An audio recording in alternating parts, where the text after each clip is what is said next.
evening, everybody. As you are all aware, the births and deaths of Indian nationals in the Emirate of Abu Dhabi being registered in the Embassy of India. In this process, we realized, taking statistics of past few years, say from 2015 onwards, for a period of January to June. In 2015 alone, there were 88 cardiac arrest death cases reported of Indian nationals.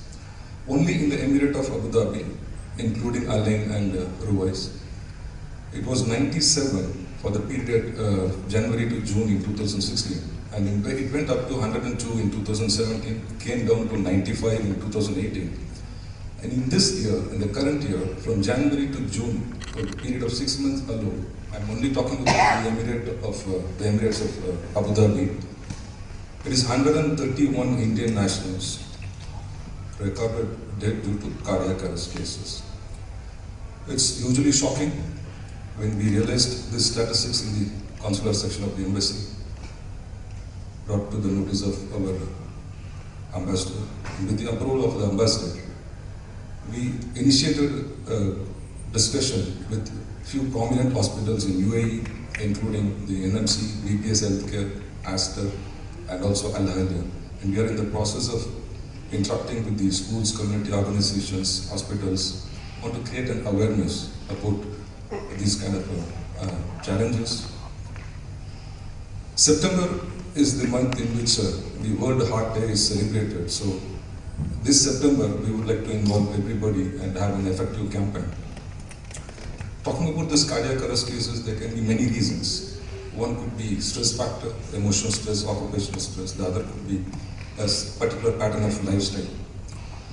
As such, like all of you, I'm also very curious, eager to attend this lecture, listen to the lecture, which would, I'm sure, benefit all of us. And I'm sure taking inputs from this lecture, we can try and create an awareness among our nationals through various medium of interaction to mitigate, minimize this kind of untimely cardiac arrest death cases.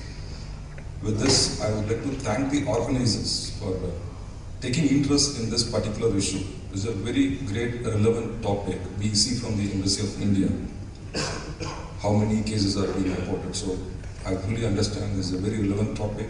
So I thank the organizers, particularly Mr. Sujit Singh, the Indian Punjabi Business and Professional Forum, the Indian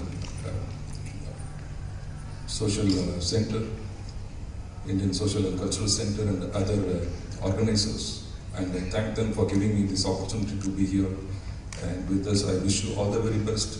I hope that every one of us will take valuable inputs. It can be a game changer, a life changer, not only for us, but once we take it, I'm sure we will be giving it to others through various medium of communication. This is a very relevant, very important, and I would urge you to listen carefully and then disseminate to others as well. Thank you so much. Good evening.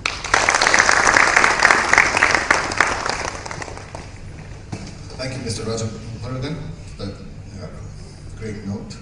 I'd like to now invite Mr. Surjit Singh, Managing Director of Lecture Group and the founder of IBPPF, to the stage to give a few words on the event and his involvement with it. Let's put our hands together for Mr. Surjit Singh.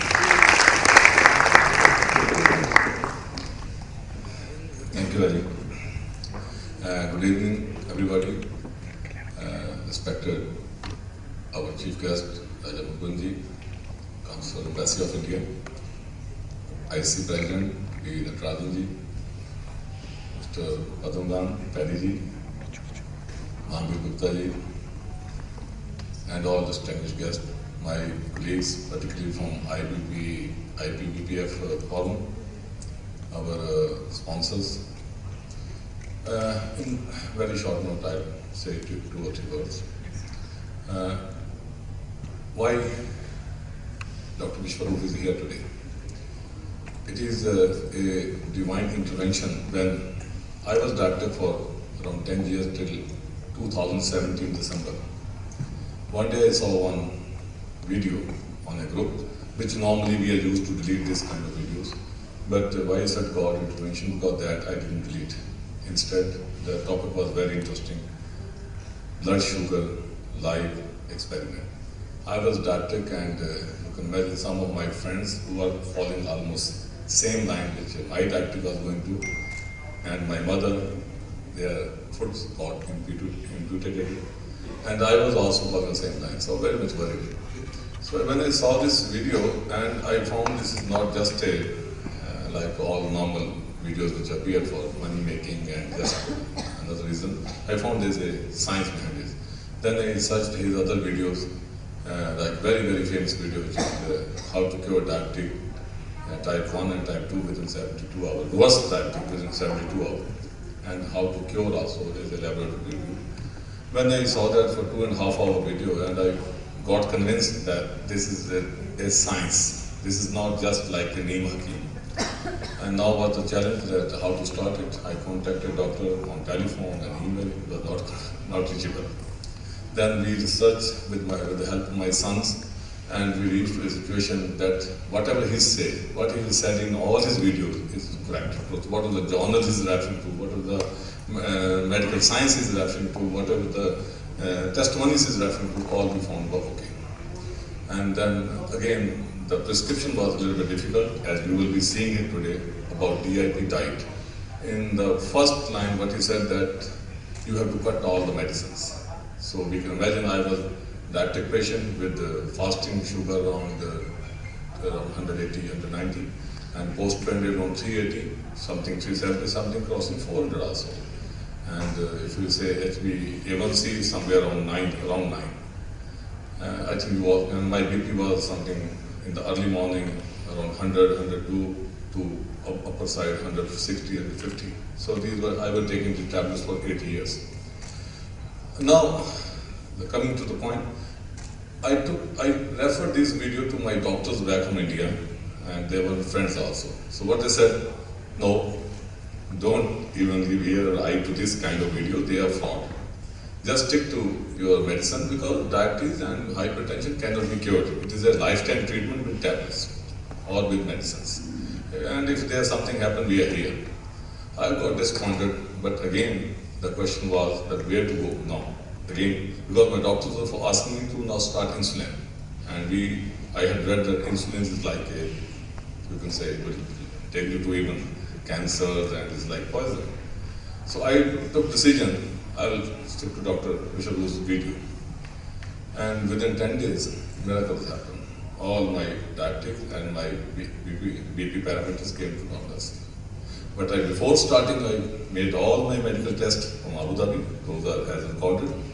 And after 10 days, I ran to India with two things. One, excitement, oh, what happened? Second, anxiety also, what will happen? Maybe I'll die, because my doctor was saying, don't listen to this fraud. And I told them, this has happened, and I was keeping a record of this. For 10 days, the record they saw. And then they said, okay, what we can do? I said, just help me. That now I have started this diet, this is the diet. What will happen to me if I continue?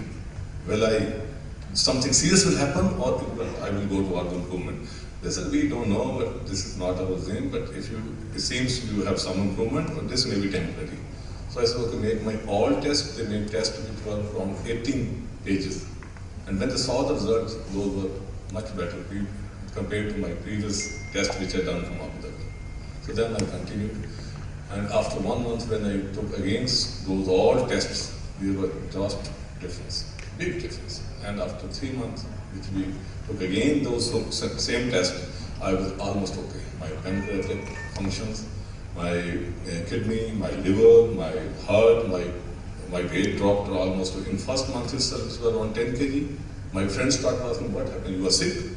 Then second month also around 7, 8 kg went down. And third month, or some of the friends are witness here, they started asking, what happened to you? But I have around 27 kg weight I lost in 3 months only. And without much effort. 1 hour, 1.5 hour exercise, divided into 2 times. So then the matter started. Some of the friends started watching, and some of the friends started asking, okay, what are you doing? Of course, I will tell him, this slogan, tactical wrestling 72 hours, I said this is fact. So then, actually I come to point then how Dr. Biswaroop is here today. Because on IPPPF, all these friends, they were asking me to, let's bring him here. And I told Dr. Biswaroop, with great efforts I could then see him when I was fully okay, almost 4 months I was perfect, then I could reach to him in a camp which he held in Delhi. So there then when I met him, he said, you are already right, why you have come here? I said, I was what I had sent you for my test, but I am not okay, but I have come for one reason. One, I have come here to thank you. Secondly, I have come here to request you to come to UAE. We have millions of Indians, and I'm heading a company, my friends are heading companies, and we have some blue-collar workers there. They cannot even afford that much medicines, and they are not having this awareness which I got, and that's why I became fine now, I became medicine free, and then those people will benefit a lot. So we continue talking this thing among us, and they kept me encouraging, reminding me always, and then I approached our embassy, His Excellency Nadeep Suriji. I'm grateful to him. He really listened to me very, very, very seriously. He said, Dr. Suriji, we will do it. And I think our IAC also, they always encourage me. Whole credit goes over Indian embassy, and they had taken this initiative more than us and took it very seriously. So today Dr. Biswaroop is here. I will not say in between you much. And I'm only confident if you all listen to him carefully, the whole session, and follow what instructions he gives you. At the end, you will be also a person same like me. The one who has no problems, I pray God they remain always medicine-free, problem-free. One who has problem, I'm guaranteeing within 1 week they will be having no medicines with them. They will be not eating any more medicines. God bless you all. Thank you very much. And really thank you very much for sparing your very valuable time to come here to make this program a success. Thank you. Heard the story of Mr. Surjit, and that is quite inspiring, and this story has inspired thousands of people, those who heard him directly or those who heard it through his YouTube video. But one thing he missed, the person behind him who made everything possible. So that link I want to share with you, and that link is Mrs. Santosh Singh. Please come on stage.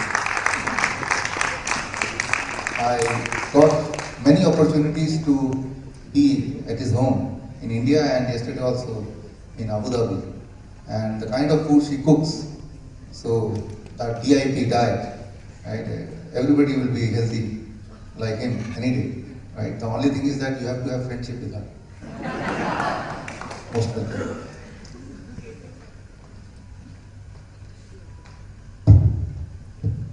Special honor for me to be.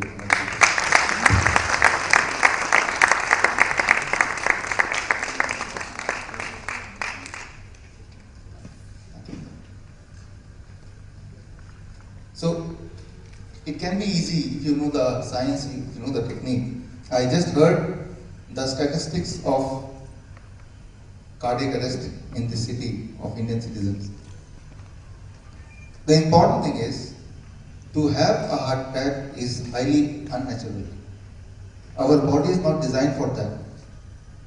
So I'll talk about it in this next 1.5 hours, and you'll be surprised that, like when you buy a car, along with the 4 wheels, there is a 5th wheel, which we call a stepney.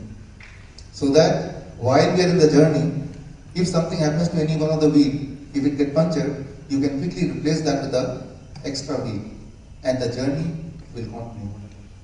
Similarly, the journey of life should continue for 100 years. For that matter, the God has also given thousands of small stepneys around our heart, so that if one artery got blocked, so immediately the body can replace that with a stepney. So this we call as collateral arteries, which is there with all of you even at this moment also. So just imagine that in spite of having the stepney in your car, still when one of the tire gets punctured, you are not able to continue the journey, what could be the other reason? The reason could be that although there is a stepney, but you may not know how to replace it. Or you may know how to replace it, but there is no tool available for that. Right? So you are stuck. So the knowledge how to replace the stepney, it is not a very huge knowledge. Anybody can learn in just 5 minutes. But that 5 minutes can make some difference. And today's training is all about that. Just little bit understanding, and one cannot die of heart attack. We are not designed, human being for that matter, any animal. Have you ever heard a cat dying of heart attack? So it is not a natural thing to die of heart attack. It is natural sometimes to have a blocked arteries, but blocked arteries leading to death, it is lack of knowledge. To me, it is lack of knowledge. A small knowledge which I am going to explain to you today. If you ensure that this knowledge reaches to everybody, nobody can die of heart attack. It is just not possible. And these all are recognized science, like Nobel Prize winning science. Already it is taught in the medical school. So it is nothing unusual thing. The only thing unusual is why it is not known to the people. That is the only thing. So I strongly believe that you don't need medication, you just need education. And that's what we are going to do in next 1.5 hours. And surely, whatever you are going to see, even from the first slide, the inaugural slide, diabetes reversal in 72 hours. For many people it seems to be unscientific, and for some people, if they are in medical industry, it seems to be offensive also. That how can you say that this is 72 hours, right? Had it been 72 days, people still would have believed a little bit. But when they see 72 hours, it seems to be more like a fake kind of thing. Anyway, I am here for next 72 hours in your city, right? So today is the 24th, 25th, 26th and 27th. And before I leave, right, I am still there for 3 days. So what I am going to tell you in next 2 hours, in next 3 days you apply it, and third day you contact and you tell me whether it's possible or not. It's a matter of just 72 hours, but I'm going to tell you now if you can do it, right? Just 72 hours for, if not for 100% of the people, at least for 90% of the people. 90% of those who are taking diabetes medication, 90% of those who are taking blood pressure medication, 90% of those who are taking cholesterol lowering drugs, so, or any kind of intestinal troubles. So, and for rest 10%, they will get relief, but not 100% relief. Right? But even if they get 50% relief in next 72 hours, even then it is a great achievement. So, here, the important thing is, we have to understand, when we take any medicine, very interesting, for diabetes medication, I start with diabetes. But important thing is diabetes, blood pressure and cholesterol, these are connected things. We cannot separate them. And you might have started your journey with one diabetes pill, but over the period of 10 years, now ultimately you have collected, you have accumulated, along with diabetes, hypertension, along with hypertension, cholesterol lowering drug, along with that some multivitamin and capsule and some tonic. So now it is a collection of medication. So your journey might have started with one medication, but now it may not be one. For many of you, it may be multiple. So we just say that trying to control blood sugar is a small part of the whole thing. So, but let me start with diabetes. What is diabetes? Diabetes is not a disease. Technically, it is not a disease. It just means high sugar in the blood. That's all. It is a medical condition. It is not classified as a disease. So, medical condition is something which can be changed in one moment. Right? High sugar in the blood. So, for example, imagine it is a 1 liter bottle. Imagine, and my body weight is 70 kg. And if I take out all my blood from my body, there will be about 5 liter of blood. 5 liter of blood. How many bottles I need to put all my blood in the bottle? 5 bottles. So now from one of the bottle I take 1 drop of blood and put in the glucometer, and the reading comes as 100. That means in 1 liter of my blood, the amount of sugar is 1 gram. If it comes 200, this means in 1 liter of my blood, if you take out all the sugar, it will be about 2 grams. So when you check through glucometer, the number you get, that signifies that in every liter of your blood, how much sugar is circulating. First of all, why we need sugar? Very important. And quite understandable. At this moment, you are alive. This means every cell of your body constantly need a source of energy because you are spending energy.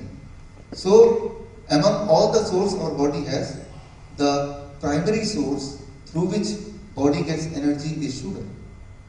So, sugar means energy, and the blood as a transporter, it takes the sugar to each and every destination, every cells. Cell burn it, and that is convert that into energy, and because of that you are alive right now. Sugar is good or bad? It is a good thing. High sugar is good or bad? High sugar means high energy. Doctor will say your blood sugar is, my God, 500. Will say, oh, this means I am full of energy, isn't that? So high sugar in the blood is not good because blood is just a transporter. It is just transporting the sugar. So if too much sugar is in the blood, it is like too much traffic in the city roads. If too much traffic is in the city road, what you can expect? The city will become slow. This means the students will not be able to reach the school at the right time. The ambulance may not be able to reach the destination at the right time. Each one of us will get delayed because of some reason. Who will get affected in the city? Each one of them who stay in the city. What kind of magnitude of effect? That may vary. But one thing is that everybody will get affected if there is a jam in the city. Right? Maybe the vegetable will not reach the shop at the right time. Maybe the child will not get the food at the time when it is required. Everything will be delayed. The same thing happens when there is a more amount of sugar in the blood. Which organ will get affected? It is like asking who will more get affected. Every organ will get affected. So for somebody it may be heart, somebody it may be kidney, somebody it may be eyes, may get affected more than any other organ, and that is what is called genetics. So genetics come later, when body decide that which one will get breakdown first. Then comes genetic, right? So here, sugar is high, then what is the problem? You understood a little bit. So your intention will be to lower the sugar. Now to lower the sugar, you take a pill, all kind of medication, and then you check in the glucometer, and now you get a favorable reading, lesser reading. One interesting question I would like to ask you: you take a medicine and the blood sugar is demonstrated in the glucometer less than what it was before. Where the excess sugar went? How magically it went away? Do you think that the medicine pulled the sugar from the blood and threw out of your body? It did not happen. It did not happen. Then what exactly the medicine does? The important thing before you take the next medicine, the important request to you, before you take the next medicine, you must ask yourself whether you take blood pressure medicine or cholesterol medicine or diabetes medication, that I take the medicine, what is my expectation? My sugar should be lower, but you must ask how it is doing it. What is the mechanism? So that is your duty. So sugar is lower, this means the excess sugar must be going somewhere. Where it has gone, this you will find out. Let's try to find out through some example. I need the suitcase here. Thank you. Okay. Thank you. So this is my luggage. I packed it, but it is too much of things are here, so I could not fit these two things in the suitcase. No more space. But if I ask you, can any of you help me to fit these things inside my suitcase? At least, who will try? I need maybe 2 or 3 people. Who can try? 1. Please come. I literally want that these should not be outside, it should be inside the suitcase. 1. And anybody else who would like to help him so that he can do it faster? Please come. Please come. So now there are 2 volunteers, and along with me, maybe 3 of us will try to fit these 2 things in the suitcase. So earlier I could not do it when I was doing it alone.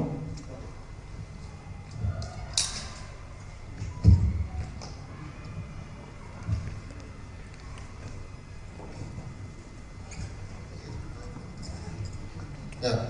So now you have to put it. So great. This, and anyway, let's together try to put it here. And yes, and only thing is that we have to put some force on it. Sometime when we are not able to fit, then we'll sit on the suitcase and ultimately we are successful, right? At that time, the only intention is that the thing should be inside. And thanks that you could do it successfully. Now, what happened exactly? In reality, the suitcase was already full. But now I have some more things with me, and it is outside. I want you to put it inside. Some books are there and some more material. If I ask that, can you put this one also? Maybe out of you, some of you would like to try and you may be successful in doing that. What happened? First, you managed to put one object, but when the second one came, he surrendered, then he said, okay, now let me try. So that is the first line of treatment. When you go to the doctor, the first metformin, so he is metformin. So what metformin does, it takes the sugar out of the blood. Out of the blood, but not out of the body. It throws somewhere in the body. So your blood sugar is less, but your body sugar remains the same. There is a mechanism or a method or an instrument called glucometer to check the blood sugar, but there is no instrument to check body sugar. So you are only aware that my blood sugar is less, but you do not know that your body sugar remains constant. The only thing is the location of the excess sugar got replaced, changed from blood to somewhere else. But metformin is having its own limitation. After some time, in spite of, because it will keep on dumping, and a time will come that it is already full. Then metformin surrendered. Now, doctor, you will go back to doctor because in spite of taking medicine, your blood sugar is high. So doctor will say, okay, along with metformin, you take pioglitazone also. So pioglitazone much more powerful, and he is having a different trick, different mechanism. He said, what he said? Oh, let me fold it and put it, right? The mechanism which he was not thinking about, right? So his brain was not going in that direction. But he suggested, no, I have one more idea, one more trick, right? Maybe now if I ask him, can you put the book? So he will surrender, no. Now I'll go to the doctor again. And maybe another third person, another kind of salt, another kind of formula will come, and that will try to fix in somewhere else. So try to understand, every time you take a medication, it is not taking the sugar out of your system. It is just trying to replace it, place it somewhere else in the body. Do we really want this? We don't want it. The only thing is that when you see in glucometer your number is less, you feel happy, right? But our goal is not to feel happy, our goal is to feel healthy, right? So that we cannot achieve technically with the medicine. Thank you.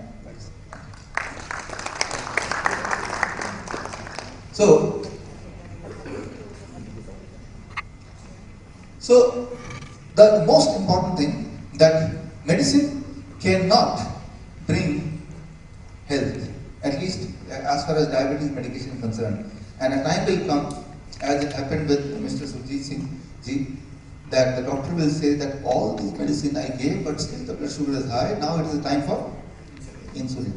Now, many of you might have experienced, either yourself or your family member or your friends, they started taking insulin, and what happened? Immediately the blood sugar dropped to the extent as they desire.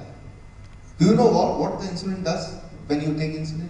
Okay, let me give you a small example to make you understand. Just watch this video and you will understand when you take insulin what happens inside the body.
These policemen are insulin and this train is your body.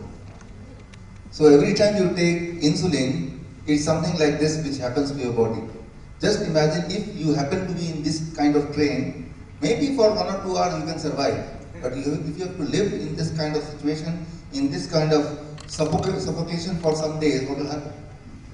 Same thing will happen as it is going to happen with those flowers inside the suitcase. Right? Maybe after 2 hours if I take out the flowers which is there in the suitcase fit by 5 liters only, right? What you can expect out of the flower? It will die. Right?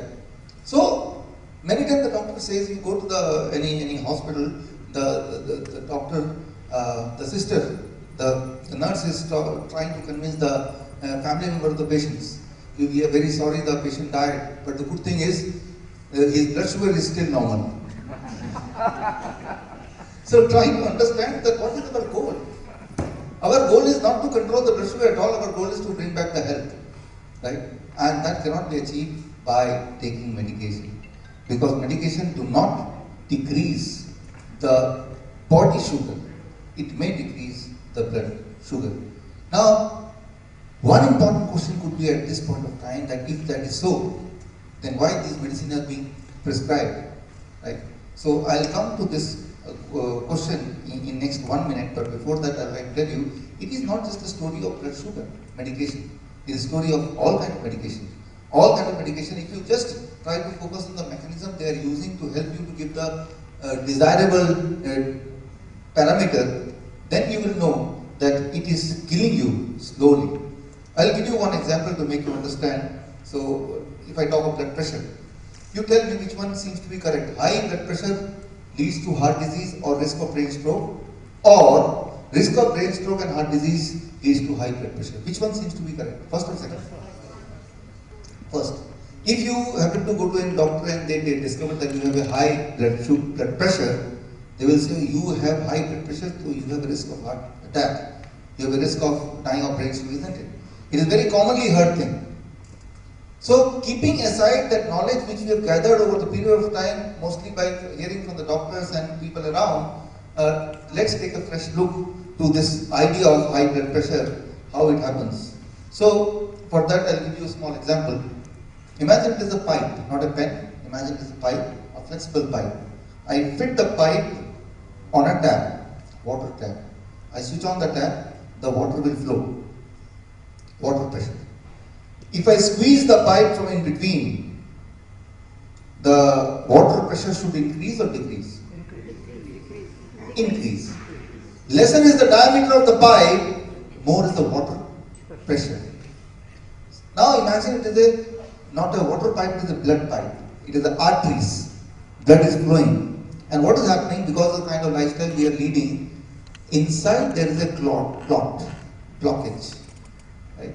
So slowly it develops. So the diameter will reduce. As the diameter shrinks, what will happen? The blood pressure will increase. And if that blockage is near the heart, it is called heart disease. But the blood vessel is everywhere. Right? There are 100,000 kilometers of arteries around our body. If that blockage is near the kidney functioning will slow, it will be called kidney disease. Will relate with kidney. If it is liver, will relate with liver disease kind of thing. But the truth is, it is the blockage which is reducing, shrinking the blood vessel.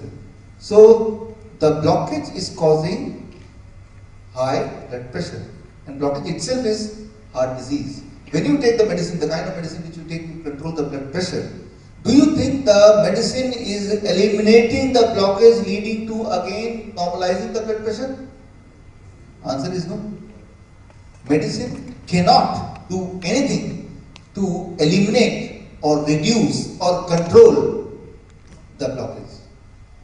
But instead, when you take the medication of blood pressure, it tries to interfere with the heart functioning, tries to force the heart to function less. So pump less, and as a result you get the desirable number, but you start feeling more sick because after all your heart has become weak, so the blood pressure has reduced. Now come again, high blood pressure leads to heart disease or heart disease leads to high blood pressure. So now you could relate, it is the heart disease and the high blood pressure is the outcome. It is not the disease itself. I'll give you one example to make you understand. Imagine I throw a sweet and we come after 2-3 hours, what will find around? Ants. I give you a gun, kill all the ants. How many days or how many hours will it take to kill all the ants? Never, because more you kill the ants, some more will get collected. So, but what is the solution? You remove the sweet and the ant will not be there. Ant itself is not a problem. Problem is the sweet. But our focus is towards the ant. And with this focus, what is happening? The bullet selling company, you become their permanent customer. Right? There cannot be a day when you say, okay, now it is ant. Cannot be. I only want to tell you that you try to find which is the sweet and throw it out. The problem will be vanished. Right? So if we are focusing on the wrong cause, which is not a cause, and we are thinking it is a cause and trying to treat the cause, symptom is not a cause. Diagnosis is not a cause. The problem is not high blood pressure. There is the outcome. The problem is not the ant. There is the outcome. Ant itself means there must be some sweet. If we see there is an ant around on the floor, what we think? There must be some sweet. So instead we try to remove the sweet. So it is very simple. How much time will it take to remove the sweet? 1 minute. How much time will it take to remove the ants? Lifetime. So that is what is called diabetes, that is what is called blood pressure, and that is what is called high cholesterol. These things are as simple as remove the sweet and as difficult as trying to kill all the ants. That is how it is. So now again the question comes, the logical question comes, if these medicine do not contribute in making your life longer and healthier in any way, then why it is in the market? Why the government has approved it? Why it is being sold in the market? Why it is being prescribed by the doctor? After all, it has gone through rigorous, many kind of medical trials and lot of research work, and then it has reached to you. Lot of scrutiny, and these things are done by the people who are really honest people. So in spite of all this, how the things can go so wrong? Just one slide will make you understand this. Half of all the clinical trials are never published. Half of all the clinical trials happen in this world never got published. Trial happened, but the result has never got published. I'll give you one example to make you understand, and then we'll try to switch to the solution part. First, we have to understand what is the problem. If you don't understand the problem, we will not be able to appreciate the solution. Any medicine in this world, before it comes to you, it has to pass through a rigorous process, and it is being controlled by FDA, Food and Drug Administration, right? And mostly it is the Western medicine from US, so you can think of US FDA, right? And if in context of, if I talk of India, so whatever US FDA approves, Indian FDA that approves blindly. So that's how it is, right? So now imagine that you are FDA, and imagine that I am a pharmaceutical company. And I come to you one day and I tell you that I have invented a coin. Let me take out a coin. I have invented a coin, and that coin is something amazing. And the amazing in a sense is a magical kind of thing that whenever you throw the coin, you'll get head. So I want your approval, I want to bring it to the market so that people can benefit from this coin. So at the FDA, you will say, no, first you have to prove it. So go and do trials and show the result, and on the basis of that, not on the basis of your claim, but on the basis of the evidence. So I go back to my home, I toss it 100 times, what will happen? 50 times it will be head, and 50 times it will be tail. Not every time it will be head. What I'll do out of 50 times when it is not desirable result, out of that 50 times, 40 times I will eliminate. That is what is called, I will not publish, right? And 60 result I will publish and come back to you. See, these are the 60 trials I did. Out of that, 50 is head, 10 is tail. So the FDA will think he is an honest man, because at least there is some negative reporting, but that is too less reporting, right? So that is in the tolerance range, and they will scrutinize those 60 evidences very, very carefully. They will look it again and again. So every time they look, what they will find? They will find a positive result. And based on that, they will give the approval. This means you will give the approval, your FDA, right? Now when it is going to the market and the people, they will buy it with the approval and the promise the product is making. But when they will consume it, it will not fulfill the promise, obviously. Now as a consumer, what is your right? That you will complain to FDA. Now FDA, what is their right? They will do the scrutinize it once again, a fresh trial, right? Controlled and by WHO, controlled by independent third body, and then, but unfortunately, it takes about 6 years to 18 years to do this investigation for one drug, each of the drugs. 6 years to 18 years. So, and this means even if you have complained to FDA, I'm still doing my business.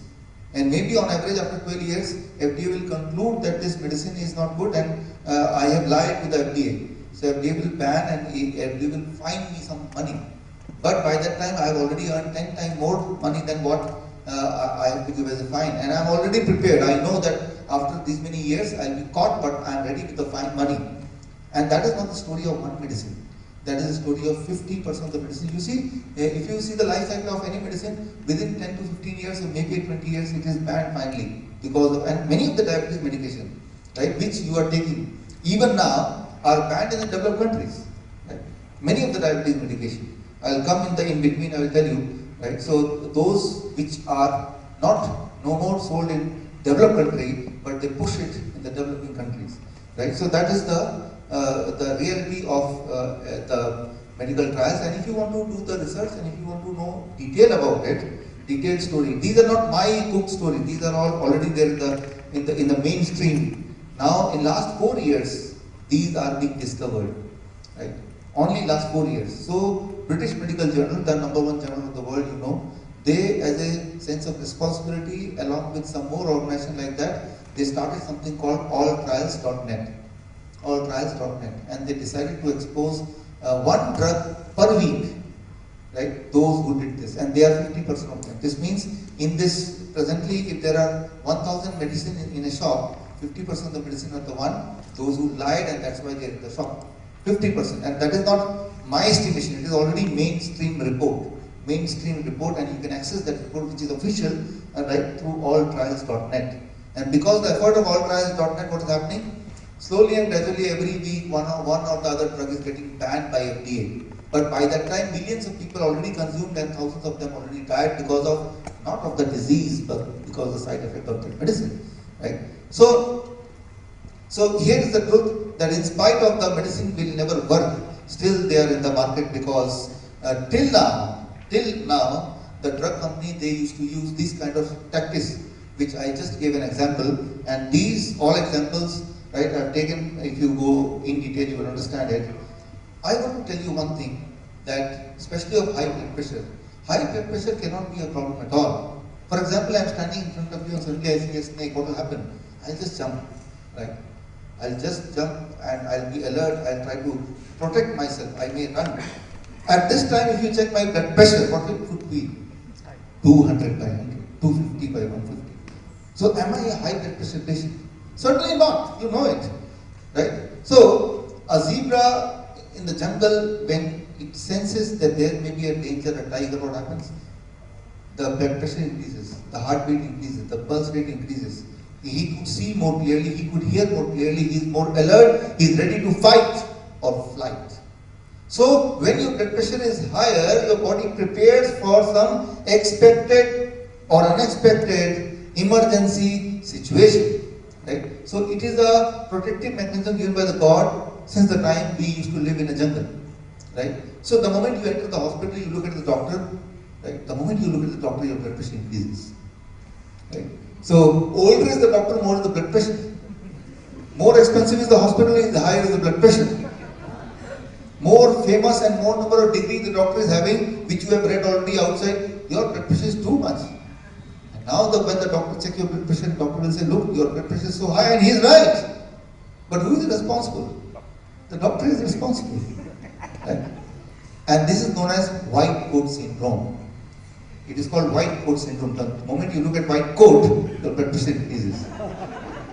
So medically it is called white coat syndrome, and according to American Journal of Cardiology 1987, 80% of the patients have higher reading in the doctor's office. 80% of those who are taking high blood pressure medication, they are in reality do not have high blood pressure. It is just a moment when it is being checked in the doctor's office. So this means if 100 people are taking blood pressure medication, out of them 80 are not suffering from hypertension, they are suffering from white coat syndrome. Right? So that is as much as 80%. Now you see, blood pressure. If I ask you one simple question, what should be the standard blood pressure, healthy blood pressure? Any answer quickly? 120/80. Wherever I go, whichever country I have this kind of training, even among the laymen or among the doctors, I always get one number, 120/80. Right? So, but you'll be surprised this number is not there in the medical journal, it is there in the newspapers. Mainstream media, not mainstream medical journal. I'll come to it within the next 2 minutes, but before that I'll tell you. So with this idea that 120/80 is the healthy range, right? So if any doctor take this idea, then what will happen? You see, Norway is a country where the average blood pressure of a citizen is 150/90, average. And Norway is a country with the highest, one of the highest life expectancy.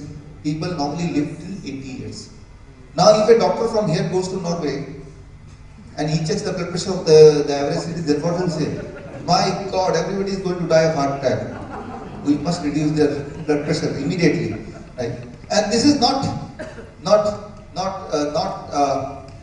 my opinion, it is just a mainstream idea nowadays. According to Journal of American Medical Association, 2013, implementation of the present European guideline would label 76% of the Norwegian adult as having high blood pressure suitable for drug treatment. Right? They themselves are confused that those, otherwise they are healthy, but if they use this parameter, then most of them will be labeled as high hypertension patient and unnecessarily will be given a medication. This means what blood pressure is suitable to you, only you know. Nobody else knows. Right? One shoe may not fit everybody. On the other hand, if you see a small island in Andaman Nicobar, you have gone anybody? There are many islands. In one island there is the tribe lives, they are called Jarawas. I'll talk about them more. Jarawas are the tribe, they are never ill of any lifestyle disease, and if you check their blood pressure, average blood pressure is 100/60. Now just imagine if by any normal standard if you try to evaluate, you will see, my God, they are having very, very low blood pressure. We must do something to at least bring it to 120/80. So the reference range 120/80, it seems to be something unscientific, or the unscientific is even thinking in terms of referring to any number. Right? The most important thing is what makes you feel comfortable, and that can be different for you. It can be something else for you, or something else for somebody else. So trying to achieve a number is like that you are given a shoe and you are asked to fit that shoe. So if it is tight, you try to cut your leg or maybe your toes so that it gets fit, right? So idea is not to fit in other shoes, right? Idea is to see what makes you comfortable and you take that shoe as your shoe. So there is a huge misunderstanding about the concept of blood pressure, right? If you see the history of blood pressure in last few years, before 1993, Joint National Committee. Joint National Committee is the organization, they are responsible to decide what blood pressure should be called as high blood pressure. Before 1993, it was 160/100. Anybody having high blood pressure means 160/100 and above are suitable for drug treatment. But after that, it made 140/90. Now you are saying 120/80. Maybe by the end of this month, this year, it will become 115/75. And if it happens, only those people will be called healthy, those who do not check their blood pressure. Anybody checking the blood pressure will be labeled as a blood pressure patient. So only when you remain healthy, don't check. Right? So here you see what is happening. Now you try to go back to 1993 and before that and think how many people you could recollect, those who are taking high blood pressure medication. Now you look now at this instant how many people you know who are taking high blood pressure medication. You will see that 10 times more number of people are consuming high blood pressure medication in comparison to what it was about 25 years back. It is not that people are getting more ill, right? It is just that the parameter is squeezing. It is like that you don't want to lose the football match, so what you are doing? Every time you get an opportunity, you are cleverly trying to squeeze your own goalpost. And once the goalpost becomes so small, even smaller than the size of the football, right? So nobody can win against you. The same thing is happening with the parameters. Any kind of parameter, diabetes parameter, blood pressure parameter, cholesterol parameter, over the period of time, it is getting squeezed. Now, more people are taking medication than any other time in the human lifespan, human history. But the truth, Mr. Raju just told that more number of people are dying of heart attack these days. If the blood pressure medication is having some protective value, then why heart attack, cardiac arrest is happening more than any other time of the human history? So it clearly shows that the answer to health is not through the medication. It cannot be through the medication, right? It has to be something else. So that is what we are going to understand and discuss now. So here, one thing you have to understand, according to Center of Disease Control, US body, 73% of the diabetes patients are also on antihypertensive drugs. Very true. If you are taking diabetes medication, trying to control the blood sugar, eventually it leads to increase in blood pressure. And then when you go and complain and doctor checks, by chance your blood pressure is high, instead of stopping the blood sugar medication, which is the cause of this, they try to give one more medication. So that is a trap. So let's try to understand the mechanism of it in next 1 minute with just one slide, and that will conclude most of the things, questions around these things. That is one of the greatest trial called ACCORD trial. ACCORD trial is the biggest ever trial on diabetes medication, biggest and very influential trial. In ACCORD trial, about 10,000 people were enrolled. 10,000 people were enrolled. All of them were having high blood sugar, and they decided to divide it into two groups, 5,000 and 5,000. One group of people, blood sugar is high, all of them were given medication to lower the blood sugar, right, within the range. Another group were not given any medication. And they decided to see the trial for next 6 years. What happens? By the time it was 3.5 years, the group who were receiving the medication, hence controlling the blood sugar, 22% more death could be seen. And in a fear that more people will die in this group, the trial was stopped within 3.5 years itself, right? And then the conclusion comes that diabetes medication has nothing to do with improving your health or nothing to do with making your lifespan longer. What it causes 22% more death, what it causes 36% more cardiovascular related death. So it causes heart disease, and that causes high blood pressure. Ultimately, because of this medicine, you are getting one more medication that is called high blood pressure medication. Increased weight by 10 kg, increased fluid retention. These were the conclusion of ACCORD trial, which was published on 2008. Now, it is 2019, about 10 years or 11 years more than when the result was already public, right? But in 2010, American Diabetes Association, they released a new guideline, that how you should take medication. To make that guideline, they ignored the result of this trial. Because if they include the result of this trial, means they have to ask the people not to take medication. Because medication is not helping the humanity. So that was what happened. That's why, in spite of this trial, even if this trial is there, you all are still taking medication, or the people are still recommending medication. Only till last year. Last year, in 2018, the new guideline came, ACP guideline. Right? So, in that guideline, the first thing is that try to reduce the medication and let the patient know that medication will give you the number but not the health. That is the first guideline statement, right? But unfortunately, that guideline statement might not have reached to you, right? So that's what we are going to achieve whatever cap is being done. So here there is one more element, the third element to it, and without including that element, this will be incomplete, and that is the cholesterol lowering drugs, high cholesterol. So any one of this, if you start, eventually you will be recommended rest of the two. Why? Because the cholesterol lowering drug, if you be on this drug for 6 months to 1 year, it causes several other side effects, which includes diabetes or muscle damage or memory loss, even erectile dysfunction within 6 months to 2 years. And these are official things. FDA warning 2012. These are official things. These are official documented things. The only thing is it is not told to you, right? So if it is not told to you, that does not mean that the medicine when you take, these side effects will not happen to you. Still it will happen. Right?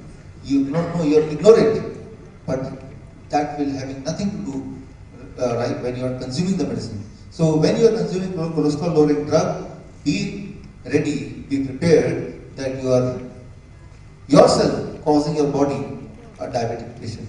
You are creating diabetes inside you, and that is already official, right? So when you buy medicine, if you buy a big box of medicine, in the warning it is already written, but we don't buy a big box, right? So the outer box is having the warning, but you just buy the leaves of medicine. So in that, these warnings are not there, right? So sometimes you try to buy the big box, you will find the warning, right? So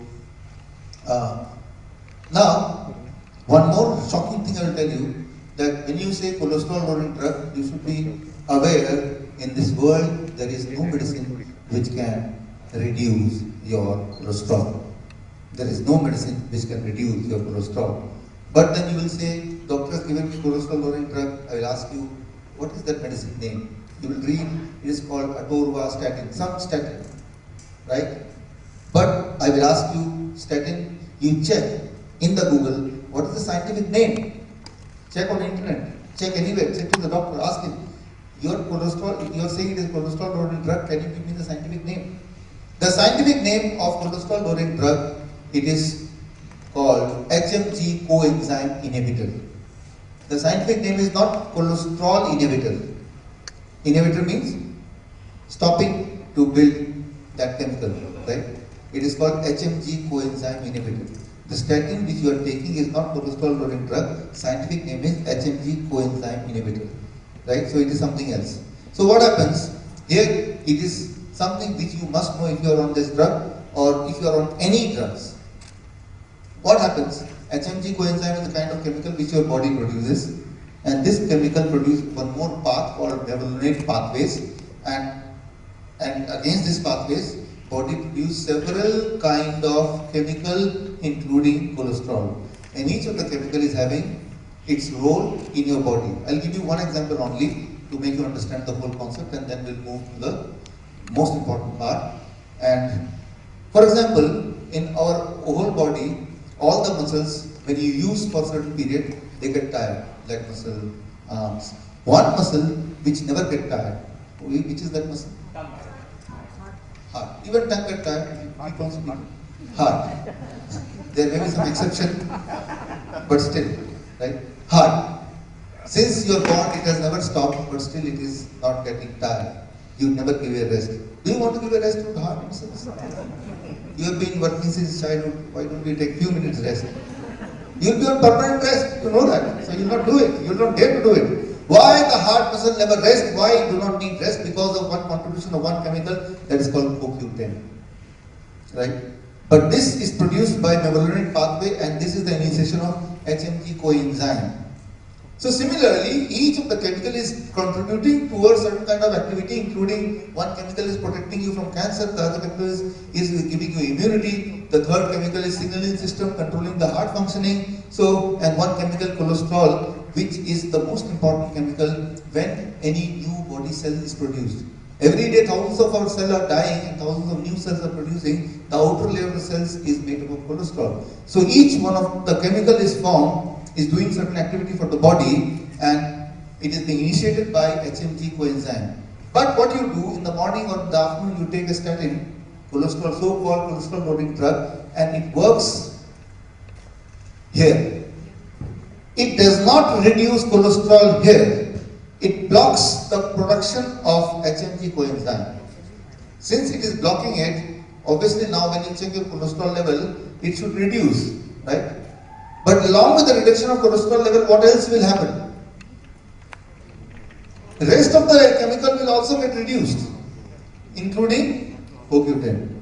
So as a result, now within few months, what will happen? You will report that now you are getting tired too early, right? You are not that strong. Your heart is not strong. You will go back to doctor and say that last few weeks, I feel that I am not feeling strong. I always feel tired. Doctor will understand that you are on cholesterol lowering drug. Doctor will say, why don't you take CoQ10 capsule also? He will not ask you to reduce cholesterol lowering drug. He will ask you to add one more tablet. So try to understand this cholesterol lowering drug. If you know a little bit the origin of it, the history of it, you will understand the whole science, commerce and arts of it. In 1970s, the US Army, they went to China and they found a plant called red rice plant. It is a unique plant. In a hostile environment, it grows, and around it, lot of insects are always surrounded by a lot of insects and lot of other kind of small creature which can kill and attack and can be a threatening to the survival of that red rice plant. So God has given one power to red rice plant that it can spray some chemical on those insects who are coming close to the plant, and that chemical can kill the insects. And the chemical which is being sprayed by that plant, what is the name of the plant? Red rice plant. That chemical is called statin. So the poison which the plant is spraying to kill the insect, that poison is what we are eating. So the poison which is poison for rest of the insect is also poison for you. So if you want to take back one thing for you, I will say at least throw the cholesterol out of the window. But don't throw the cholesterol out of the window, because I don't want that animals should also get an access to this. This even animals should not eat. So many times my patients say, doctor, I have already bought one leaf of cholesterol, this let me eat. Already I spent a lot of money. I will not buy again. So I don't want your money to get wasted. I can give you some better idea. You take the cholesterol lowering drug, that statin. You take kapoor, you know? What is it called in English? Camphor, right? Right. So you make a powder of it, mix it, and you burn it. The smoke of it in your room, all the insects will vanish. So you see, you get a solution. So it can kill and it can help you get rid of the insects and mosquito, right? So if you find a lot of mosquito insect in your house, let cholesterol lowering drug help you, right? So at least your money is saved, right? It not got wasted. So now you have understood a little bit about cholesterol lowering medicine. You have understood the mechanism of blood pressure medication. You understood the mechanism of the diabetes medication, and these things are now official. When I say now, it is in last 3-4 years only, especially last 1 year. So maybe down the line, within next 2-3 years, or in the mainstream media and mainstream doctors will also start recommending similar kind of things. But let's start doing it today, because it is whatever I am going to tell you, these are the official things, right? These are not my own finding or my own research. Yes, I have seen these results in my patients, but I just have collected the reports from the journals, those which are hidden, and just I'm conveying to you in a simple language. That's all is my contribution, right? So now when you go back today, what you need to do?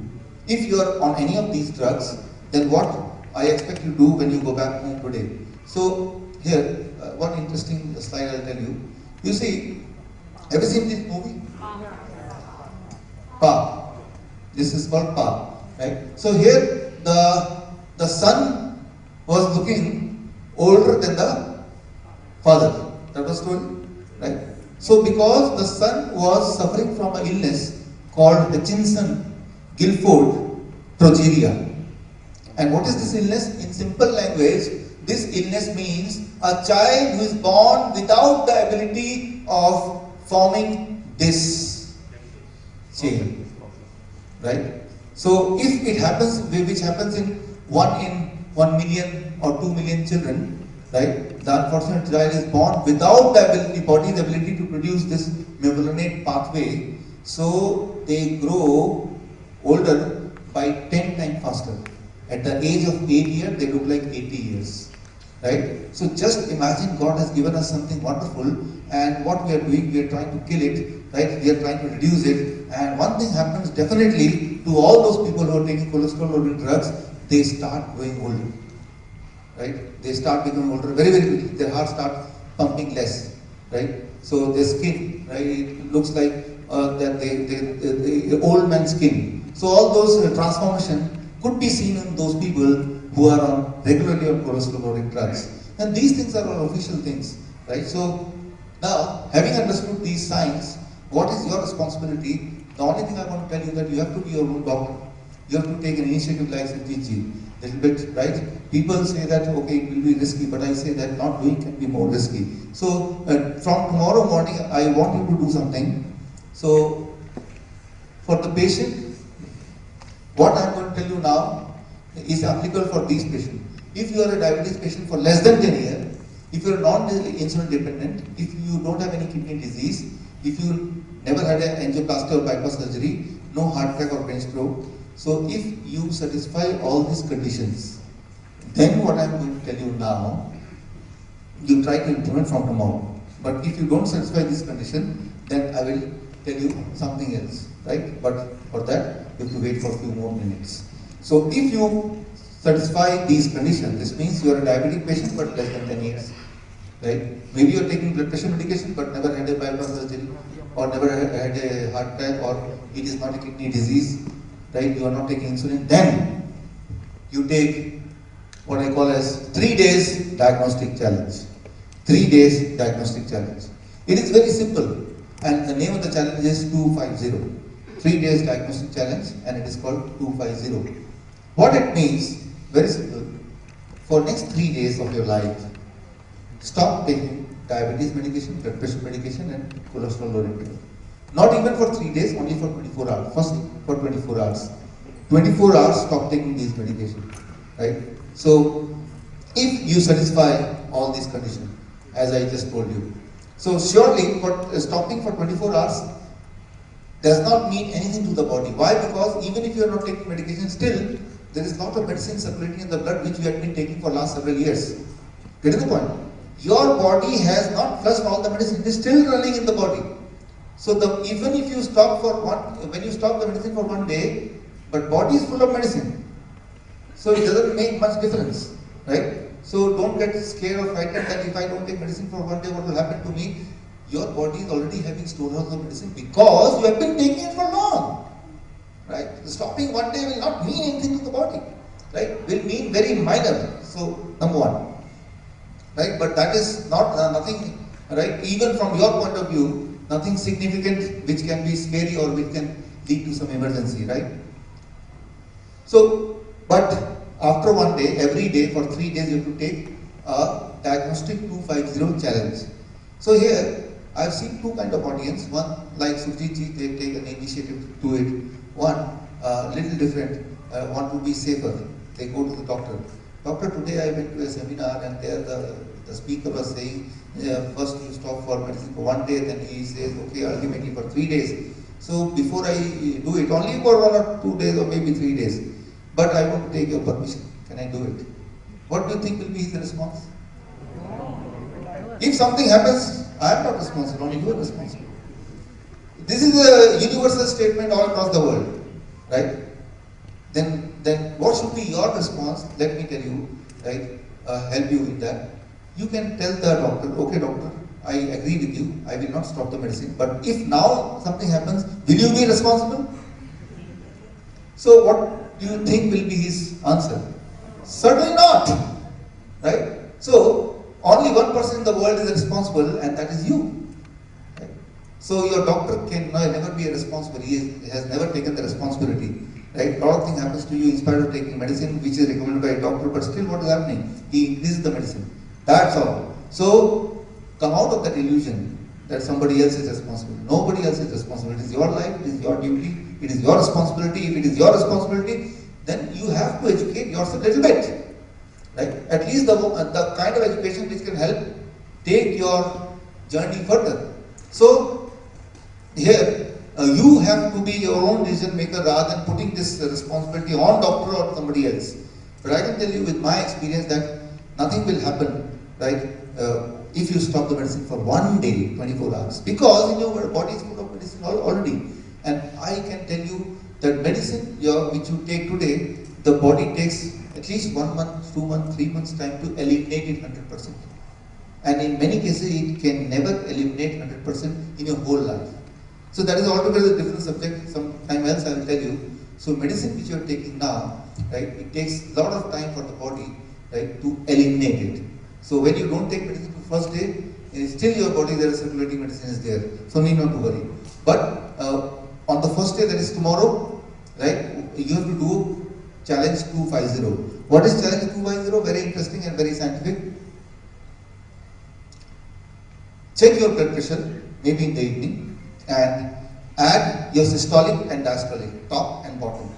If it is less than 250, then you are in safe range, right? And this is based on Cochrane database and JNC. Now the latest blood pressure, blood pressure recommendation is from JNC 8, Joint National Committee 8. So, and Cochrane collaboration is one of the very reputed organization, and they don't take any donation from pharmaceutical company or a private organization. They take donation only from the government organization, right? So about 125 countries are supporting Cochrane collaboration, and you can depend on their reports. So according to Cochrane collaboration, it is 160/100, and beyond that, if the blood pressure rises, only then the medicine can give you some relief. And according to JNC 8, it is 140/90, and for some people it is 150/90. So you take the middle path. You don't get confused in these things. Let me make it simple for you. You take the blood pressure and you add systolic and diastolic. If it is less than 250, assuming that tomorrow you are not taking medicine, but it comes less than 250, you are in a safe range. Safe range, right? That is the first thing. Now you go to the second day of not taking medication. This means by second day your body has eliminated most of the medication, right? But still there may be a fraction of medicine. But still your body is able to maintain a blood pressure less than 250. Then proceed to third day without blood pressure drug. And again you check the blood pressure. If on the third day also your blood pressure body is able to maintain less than 250, this means this is the original, your normal blood pressure, which the body is able to maintain without the intervention of any drug or any kind of chemical. So this means you are not a hypertension patient and you don't need any drugs. You can safely stop the medication. So, and that is for blood pressure medication. So you have to first check whether the medicine which I am taking, I really need it, whether I am a true blood pressure patient or not. So the only way to do it is when you check it every day, and for the third day also, if it is less than 250, this means you had never been a blood pressure patient, just you were taking that medication because you were told to take it. So, and you were harming yourself by taking the medication, which you might be taking for last several years, right? So the same thing goes with cholesterol. You see, in cholesterol there are so many terms. Good cholesterol, bad cholesterol, very bad cholesterol, LDL, SDL, triglyceride. So about 10 years back, there was only one thing, total cholesterol. And I can tell you, your body produces cholesterol. It is not that your body produces some good cholesterol and the body produces a bad cholesterol. Whatever your body produces is good thing, right? So rely only on one number, total cholesterol, right? In lipid profile, there are so many numbers are there, and it is a kind of trap. If your total cholesterol okay, then check the LDL. If that is okay, check the SDL. If that is also okay, check VLDL. If that is also okay, check triglyceride. And one or the other will be out of the range, and then it is a trap, right? So what is happening that with every year one new terms is adding, and that is ensuring that if your rest of the things are okay, surely this thing will not be okay. That means your chances of taking the medication, right, that increases. So don't get confused in it. You just depend on one thing, and that is the total cholesterol. And at the end of the day, the total cholesterol is less than 250, right? Again, you will say from where I got the number 250. Again, it is an evidence-based number, right? And I have written the book, High Cholesterol, a Medical Fraud, right? I have two copies, one for guest of honor, one for chief guest. How should I? Please. Thanks.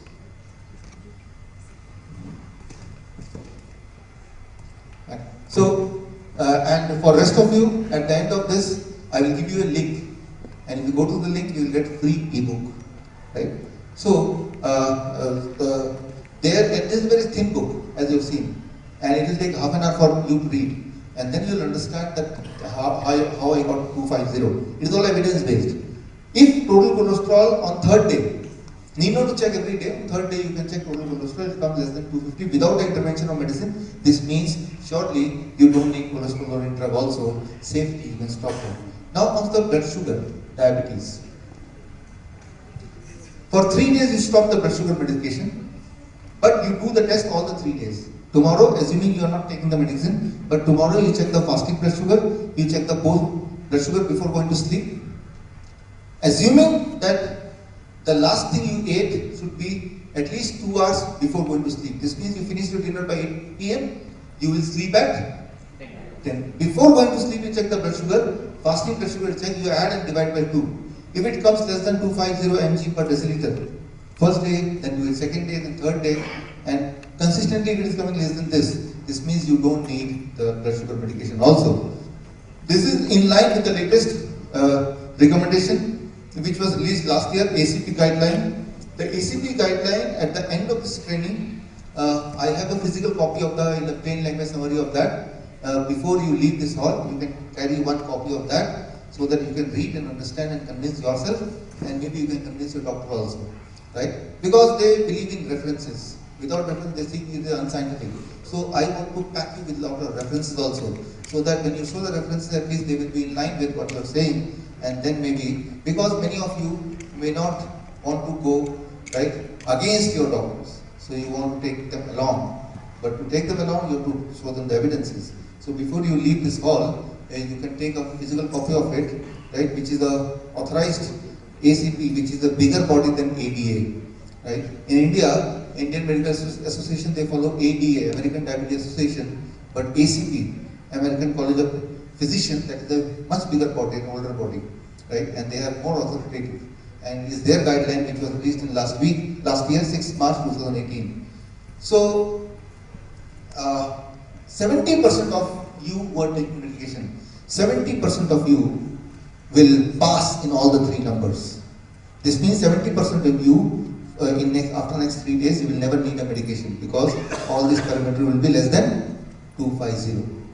So those 70% of you will not need to implement anything what I am going to tell you now, right? They are free.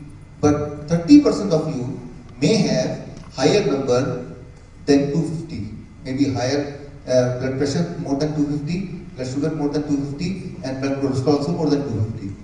Now the question is, what can be the question? Whether they should continue the medication. True, they have to reduce their blood sugar. It is true, they have to reduce the blood pressure, and if possible, they should try to reduce the cholesterol also. Here, for cholesterol, I'll just give you one sentence and that will end the story.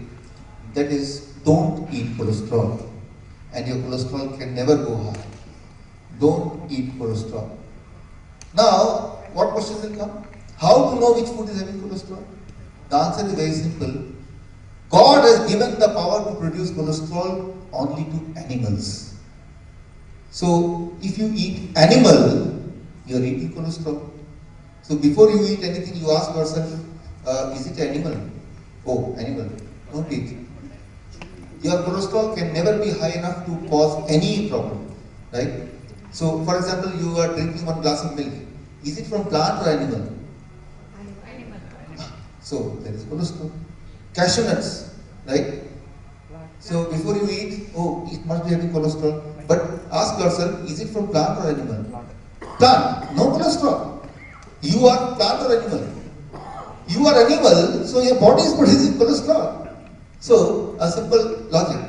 So, as you know that I have a training center in Vietnam and Malaysia, and there 100% people all the time they are on animal food.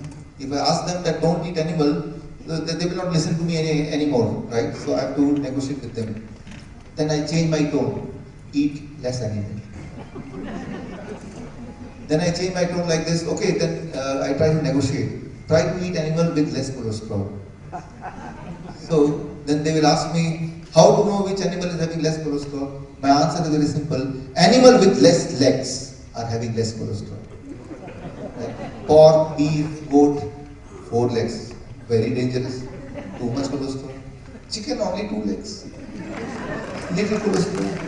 Fish, no legs. So, I try to convince that, okay, if you have decided that you cannot stop taking animal food, at least you try to reduce animal food, number of frequency of eating, and every time you eat, ask yourself, if somebody offers you animal food, you say, stop, let me first count the legs. Okay, 2 legs, let me eat a little bit. 4 legs, okay, you take it back. So, and among land animal and sea animal, choose sea animal. And when you decide to choose sea animal, again count legs. Octopus, 8 legs, my God, leave it. Right? So sometimes one participant asks, doctor, what about snakes? No legs. Right? But snake, if you see macroscopically inside the skin, there are thousands of legs. So maybe God wants to tell you that it is so dangerous, poisonous, don't eat it. Right? So idea is that try to moderate and try to minimize as much as you can, and if you can do it, it will be a contribution to your body, to your health. At least if you are aware, then at least if you try to do it, something significant is going to happen. So here here we have arrived that 70% of you will be finding your all the parameter less than 250. This means they need not to do anything else. They just need to stop the medication. That's all. End of the story.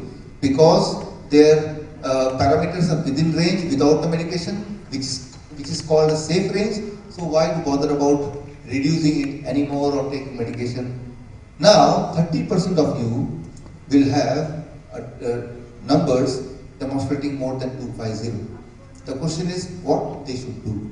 So next 10 minutes I will be spending on that they should not take medication for sure, but it is also true they must reduce the numbers. So now I am going to give you training what you should do to reduce the number immediately. Immediately means within the next 1 or 2 days, right? Within this parameter. That is very, very important for all of you. So it is very simple also. So for those who will discover they are reading more than 250 when they stop medication, what they have to do? Step 1. Stop going to your doctor. Right? Because they will discourage you from anything. But the idea is to get the number down, whatsoever method you use. Right? Whether you want to take medication and then get it done, lower or through other means. Right? As long as you are within range, everything is okay. That's it. To be on a safer side. Stop going to a doctor and order a pizza. Look, I did not ask you to eat a pizza. Right? So don't be very happy. I only asked you to order a pizza. Right? So here, very, very interesting and important thing is that if you understand the business of pizza, it is very similar to the business of health. Means your body mechanism, right, inside. So I will take this example. Let's say you are in a pizza business. You opened a pizza business and in your kitchen there are thousands of lot of pizza, and on the other hand there are a lot of hungry people who are asking to get those pizza. So you have a lot of pizza in your house, in your kitchen, right? And you have a lot of hungry customers also who want to eat your pizza. Even then you can fail in the pizza business in 3 days. Number one, the most important reason why you may fail in the business, because you may not have the motorbike, enough motorbike to help you to take this from here to the customer, right? So if the transportation system is not good or not enough, you may fail the pizza business in spite of the fact that you have a lot number of pizza and you have number of customers, because there is nothing to connect them. So that is same as in the body, that this is customer, which is the hungry cells of the body, right? Craving for sugar, and your blood is having a lot of sugar. But what is missing? Something which transport the sugar from the blood to the hungry cells. And what is that? Insulin. Insulin is like the motorbike of the pizza delivery system. Insulin work is similar to this motorbike. It takes the sugar from the blood and it takes it into the cells, hungry cells, right? But if your body is producing less number of motorbike, then the blood is having a lot of pizza, right? And the cells are also hungry, but that is not happening. So they are mostly called, if it is among the children, they are known as diabetes type 1, right? Type 1 small children means their body is not producing enough insulin, right? So, or even in type 2 elders also, when the body is not producing enough insulin, so what is the suggestion? You take insulin from outside, isn't it? Very normal, right? So that is one kind of problem because of which you may fail in pizza business. But let's say you solve the problem anyway. You have enough motorbike, you have enough customer, you have enough pizza also. In spite of that, you may fail in the pizza business if the road condition is poor, very bad, right? Whenever they are transporting, the transportation system is not good, so they will fall on the ground on the road because of the potholes, and the delivery will not happen at the right time. You lose the connection. The customers in the pizza business will fail. The same thing happens in the body, and this relates to those people, those who are able to reduce their blood sugar by taking medication, right? That is in your body. If you look inside the body, there will be number of fat deposits, number of tumor deposits, number of stones, right? Tumor, polyps, fat, outgrowth stones. Those are, you can relate like a potholes on the road. I'll give you one simple example which is very relevant. You think of a lock. You have the lock with the right key, but still you are not able to open the lock because in the keyhole somebody has stuck up a chewing gum. So what will happen? The key will not be able to enter the lock, right? Because inside the keyhole there is a chewing gum. The same thing happens in context of hungry cells. In the hungry cell, microscopically, if you are able to see, there are number of keyholes. But in those keyholes, the real fat deposit happens. Because of that, when the insulin is like a key trying to open the lock of the cells, they are not unable to open. So I mean to say, the diabetes type 2 patient, the patient who are taking medication, their body is producing enough insulin, enough key. But the problem is, the keyhole is having a lot of fat deposit. And those fat deposits are similar to the roadblocks. So that is the second way you may fail in the pizza business, and that is what is called diabetes type 2 patient, or the patient, non-insulin dependent patient, or the people who take medication and then their blood sugar becomes normal. So those are the ones who can relate themselves with this kind of situation when you may fail in a pizza business.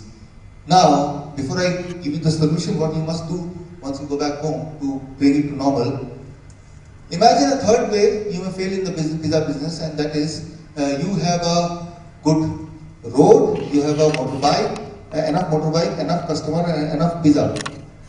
Even then you are failing in pizza business because of one reason, and that is bad manager. Right? Bad manager means when he receives the phone call from the customer, he is not able to give the direction at the right time to the kitchen to make the pizza. And while normally what should happen? The moment he gets the information from the customer, he instructs the kitchen, and meanwhile he keeps the motorbike ready with the right address. So that the pizza is already ready and the motorbike is already ready, and immediately within few minutes, that is in India it is 30 minutes, right? It should reach. So that is the system. So because he is not able to give the instruction signal at the right time, and even when the pizza is reaching but delayed, right? That is not a hot pizza, right? So that is a failure of the signaling system of the body.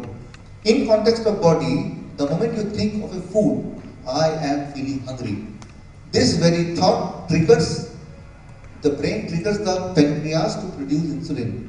I have not started eating. I have not looked at the food also. I just thought, I want to eat food. This thought triggers the first trigger for the pancreas to produce insulin. Then when I look at the food or when I touch the apple and I am just looking at it, brain sends the second signal that release insulin. It's like in the similar way, the moment the manager knows the pizza is almost, they are packing the pizza, the manager will direct, start the bike, saving even 1 second, trying to understand, right? He's trying to coordinate with the kitchen and the motorbike person and also the customer, right? So that the things happen efficiently. In the same way, the moment I'm thinking of the food, the brain gives the first signal. The moment I'm looking at the food or holding the food, brain gives the second signal. And when you chew the food, this chewing action, at that time, with full speed, the insulin is circulating in the body. But these days, you see, we avoid chewing. We are in very much hurry. And the food which needs lot of chewing, we try to avoid that. That's why we eat the food which is too cooked or which is too refined, right? So this means suddenly the food reaches the stomach without the notification to the pancreas, and only when it reaches the stomach, now the body knows there is a food. Now the brain instructs the pancreas to produce insulin, but now the body will take time to produce insulin, and meanwhile the food which is already cooked has to wait in the kitchen itself till the time the motorbike person is ready, right? And what will happen? If it lies in the kitchen for a long period, it will get spoiled in the kitchen itself. It will not reach hot, right? So the diabetes patient's body also produces same amount of insulin as a healthy person's body. The only difference is a delayed insulin production because of the problem of signaling system failure, right? Equivalent to signaling system failure in the pizza business. So your body is a pizza business, and this business can fail in 3 different ways. So for each of the way there is a different solution. For example, if your motorbike is less than what you will do, you will buy more motorbikes. If manager is not good, you will buy a good manager, and the problem is solved. The similar solution you can expect for your body according to your problem, right? So now let's come to the solution. The first solution is, first problem is less number of motorbike, means body is not producing enough insulin. If this is the case, then what should we do? Second is body is producing enough insulin, type 2, but the road is not good, means there are fat deposits. And the third problem is, which is called diabetes type 3. You have heard diabetes type 1, you have heard type 2, but did you hear type 3? Right? There is also called type 3, like Parkinson's, Alzheimer's, dementia, right? So these all are categorized till now as a brain disorder. But now scientists know the underlying condition is, underlying cause is body's inability to handle sugar properly, right? So they are together given a new name, and that's called diabetes type 3. And why I'm telling you this, because through this you understand that directly, indirectly, most of the disease is the body's inability to handle the sugar properly. I already told you that even high blood pressure, right? Diabetes itself may cause high blood pressure, right? Or heart disease, because body is not able to handle the sugar. If the body is able to handle the sugar, the rest of the problem will also get vanished. Or this together is called metabolic syndrome, like high blood pressure, high blood sugar, high cholesterol, obesity, all of them clubbed together given one name, metabolic syndrome. Because now it is being recognized, these all seems to be different kind of illness, but actually they are from the same cause. So why to give them a different name? Let them club in one name. Metabolic syndrome, diabetes type 3. So if the cause is one, the solution should also not be many. So now step by step, let's try to understand your approach towards filling the gap. In first case, if the body is not producing insulin, this is very, very important for diabetes type 1 children. If you know someone who is diabetes type 1 means diabetes among the children. When about 30 years back when I was in school, or when you were in school, try to think of, do you remember even a single child with diabetes? No. But if you see now, in every section of the class in the school, you will find one diabetes patient or a child on average. So why so many diabetes children these days, whereas in our time we have never heard the word diabetes, forget about diabetes type 1. And we have never seen, I cannot remember any child in my whole school life with type 1 diabetes. But these days it is very common. It's not that children are more unhealthy. It's just that there is something wrong happening with them.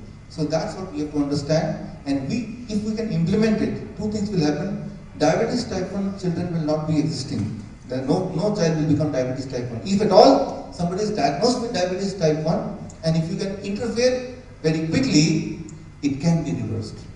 Right? It can be normalized. And that is what I'm going to tell you in next 2 minutes. So next 2 minutes, information can save a diabetes type 1 children, right, from remaining type 1 for rest of the life. And that is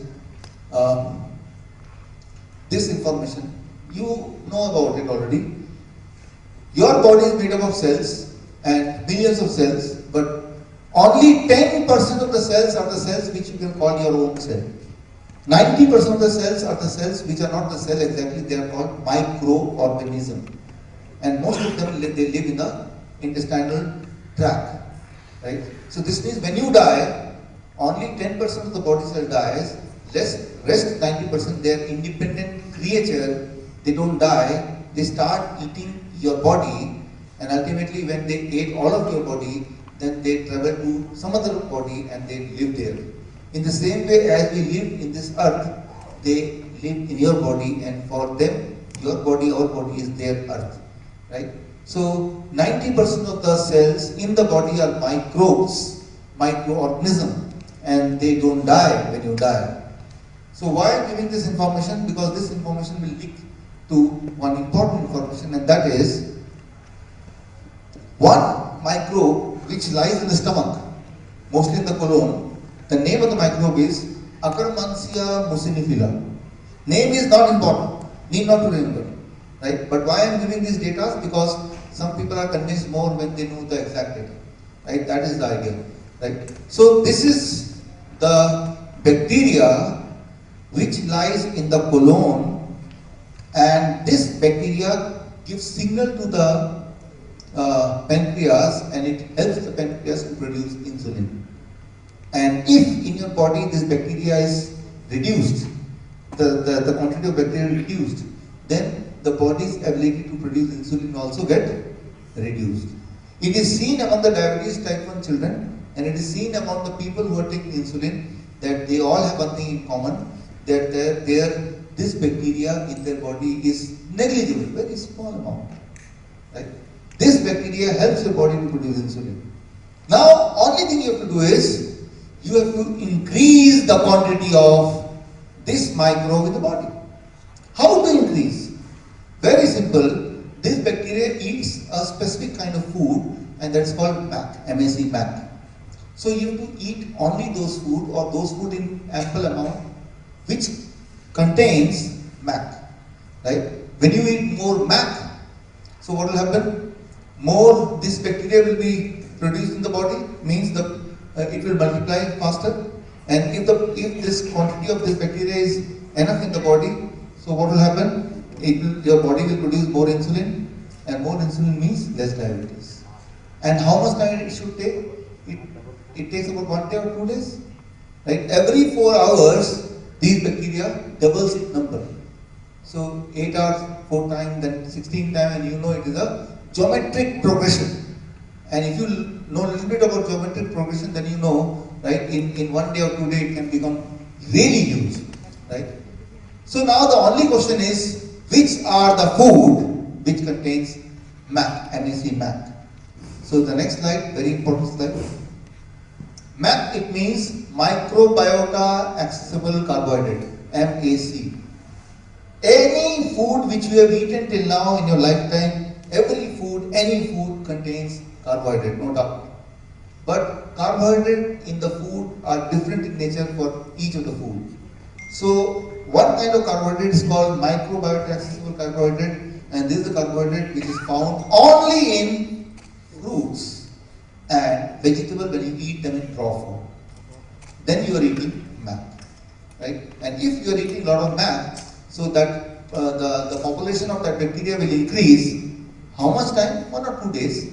And if it increases in 1 or 2 days, what will happen? Within 1 day, within 2 days, that child who was taking a lot of insulin 4 times a day, right? It becomes your responsibility, a warning you must give that now within 1 or 2 days, he must reduce his insulin either to 1/3, means if he was taking about 50 unit, how much? Just 15 unit insulin, 1/3, or in some cases even 0 unit. It depends how much, how severe is his condition, but surely 1/3 insulin he has produced because that much insulin body's capacity has increased, right? So just one day or 2 days. Some parents they think when they get this information, okay, what I will do, I will change the child's diet and include more this and more this, right? But let me give the child the same dose of insulin as doctor has prescribed. They take the middle path. Medicine I will give the child as doctor has prescribed, and let me include a lot of this math in his diet. So what you can expect? Hypoglycemia. That is the emergency situation. You must understand that those who are taking insulin, most of the time they don't die of diabetes or high blood sugar. Most of the time they die of low blood sugar. Right? And the low blood sugar is something which cannot happen to your body naturally. You don't eat for 10 days. Still your blood sugar cannot go hypoglycemic. Very good. It can happen only in one case, when you are on medication. So your body is not designed to keep the blood sugar too low, because low blood sugar can cause immediate damage to your body, whereas high blood sugar for many years can cause damage to the body. So try to understand the problem is not of high blood sugar at all, the problem is the danger of low blood sugar. So we have to protect our body from low blood sugar, not from high blood sugar. Of course, high blood sugar is also not good, but your body is designed to protect you from low blood sugar. Only when you take more higher dose of insulin or medication, your body is forced to reduce the blood sugar to a less than danger zone, and that causes more death than diabetes. Right? So, how much quantity of this? At least 50%. A child eats 1 kg of food in the whole day. Whatever he eats, you collect and you weigh them. And let's say it is 1 kg. Decide from tomorrow 500 grams, half a kg should be this, and rest 500 grams can be anything else. At least, right? So I am giving you a rough idea also. So this is the first problem solution. If the motorbike is less, then this is a solution. Now the second problem in failing in pizza business was bad road condition, means lot of fat deposit, lot of tumor, lot of stone, right? So those are like the obstacle on the road. You are having a good motorbike, but on the road there are a lot of blockages. There are a lot of stones, there are a lot of holes. So even if you have a good motorbike, you will not be able to ride properly. So the same thing happens in the body. So many of you may not be diabetic patient, but still you may have tumor, still you may have stone, right? And you would like to eliminate them, because body is having a compensatory mechanism for many of us, that it by any means it will try to keep the blood sugar within range, right? So for some people the body is not maintaining the blood sugar within range, they will be treated as high blood sugar patient.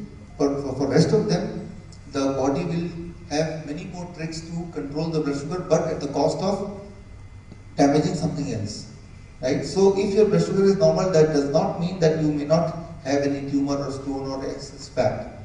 You will still have it, right?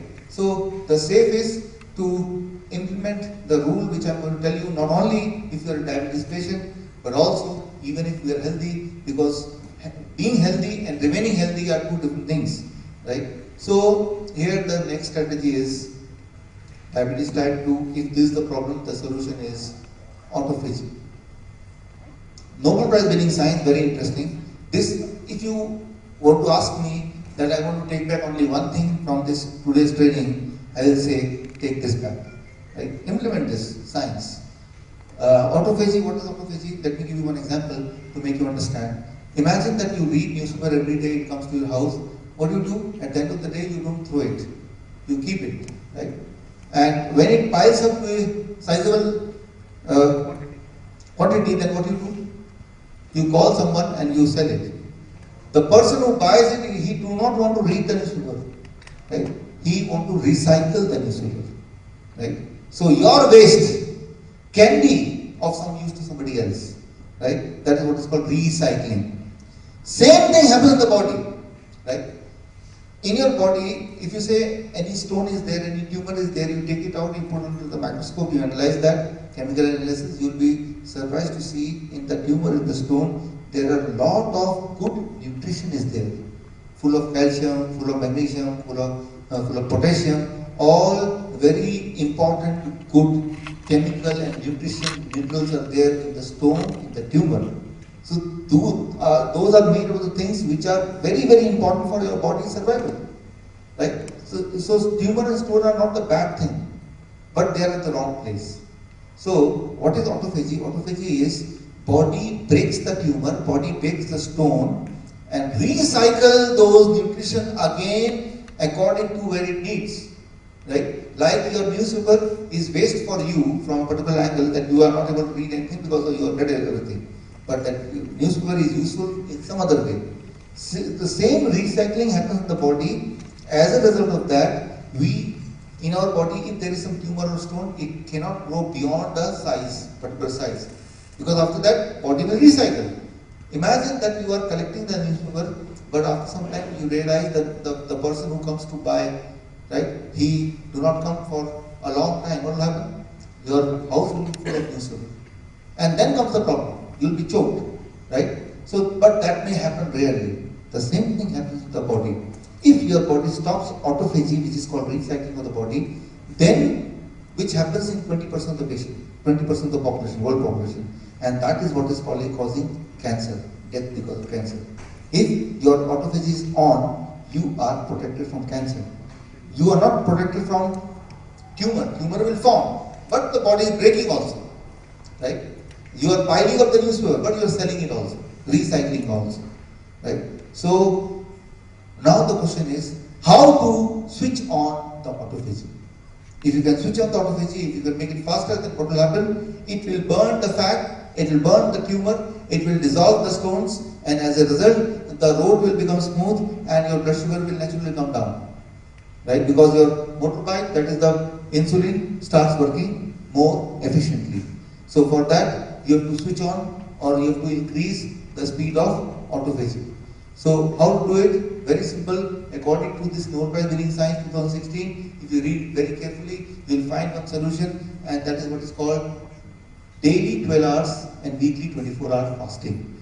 Right? Fasting is nothing new. Right? As a cultural, we have been doing it. Right? But now I am just explaining from the scientific point of view also. Right? You decide that every day you will eat within the bracket of 12 hours. If you start eating at 8 a.m. in the morning, you will finish your last food by 8 p.m. Right? So now, from 8 p.m. in the night till the next day morning 8 a.m., you will not eat anything. That is called 12-hour fasting. I am not asking you to eat less. No. I am only asking you to eat within a bracket. Right? You decide your bracket. So if cancer patient comes to me, then it is not 12-hour bracket. I say it is 10-hour bracket. Or maybe 8-hour bracket, right? So try to eat everything within 8 hours, and for rest of the whole day, don't eat. So, but your body needs nutrition 24 hours a day, and at one point of time, what the body will start doing, the body will start breaking up for nutrition, for getting the nutrient. It will get the supply from where? From those stones, from those tumors, from those outgrowths. So, but you have to give an opportunity to the body to do it. For that, you should not supply the body nutrition round the day and night, right? So we have an habit to have the first meal in the morning at 7 a.m. and the last at 10 p.m. So this means we are giving abundance of nutrition to the body, and body is not having any desire to switch on the autophagy, because autophagy itself involves lot of energy utilization, right? So, and body is in a mode of saving the energy. So, but only when you challenge the body by reducing the intake time, I am not saying reducing the intake quantity, only the time you have to regulate, that every day, if not anything more, right, at least 12 hours fasting I will do, and once in a week, maybe every Sunday, 24-hour fasting, or more conveniently, 24-hour coconut water fasting. This means one day in the week I will not eat anything, but I will supply some nutrient in the form of mineral water, some kind of minerals. You see, coconut water is the nature's mineral water. the purest mineral water in the world. So either water fasting or coconut water fasting, right? So if you can do it, so it will take 1 week, 10 days time to bring back the blood sugar less than 250 without the help of any medication. But it can happen only for those people, those who have this kind of problem. That means the blood sugar is out of control because of this cause, right? So that is the second solution. Now the third is the manager, that is the signaling system problem. Right? Your body is not giving signaling at the right time. So if that is a problem, then there is a solution to it, and the solution is very simple. We know that, and from ages we know that. That is, every day if you exercise for 1 hour, right, your signaling system will start improving. Right? Just exercise, for example, yoga, for example, going to gym for 1 hour, 1.5 hours, 2 hours. Right? So that's what Surjit also did. 1.5 hours of exercising every day. Right? So automatically within 10 days.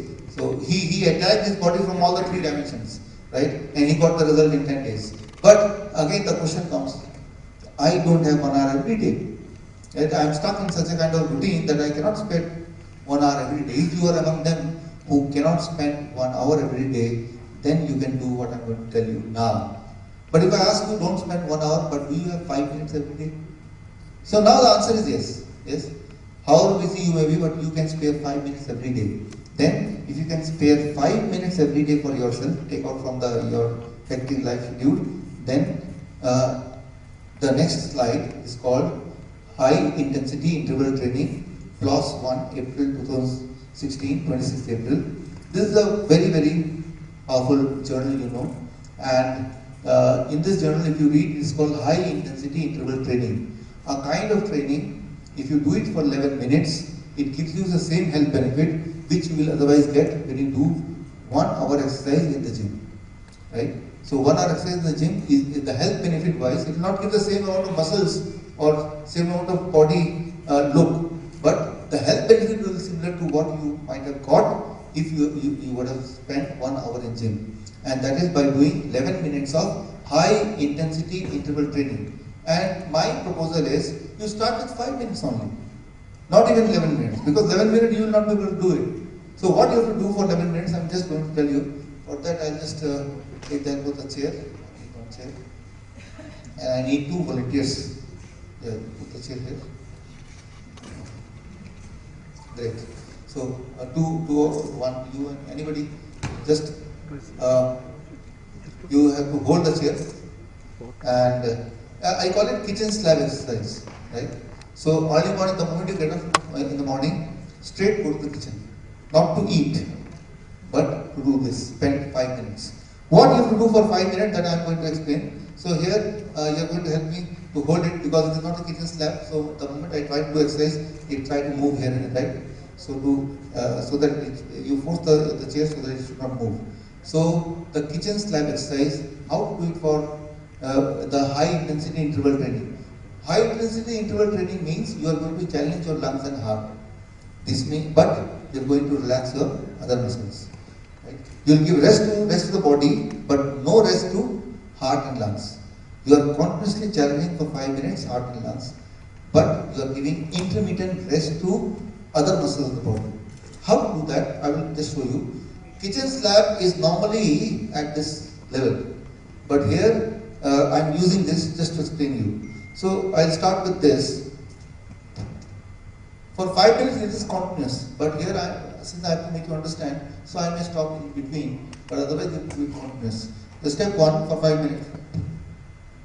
Like this, you hold it, then 1, 2, 3. So you have to do it for 10, right?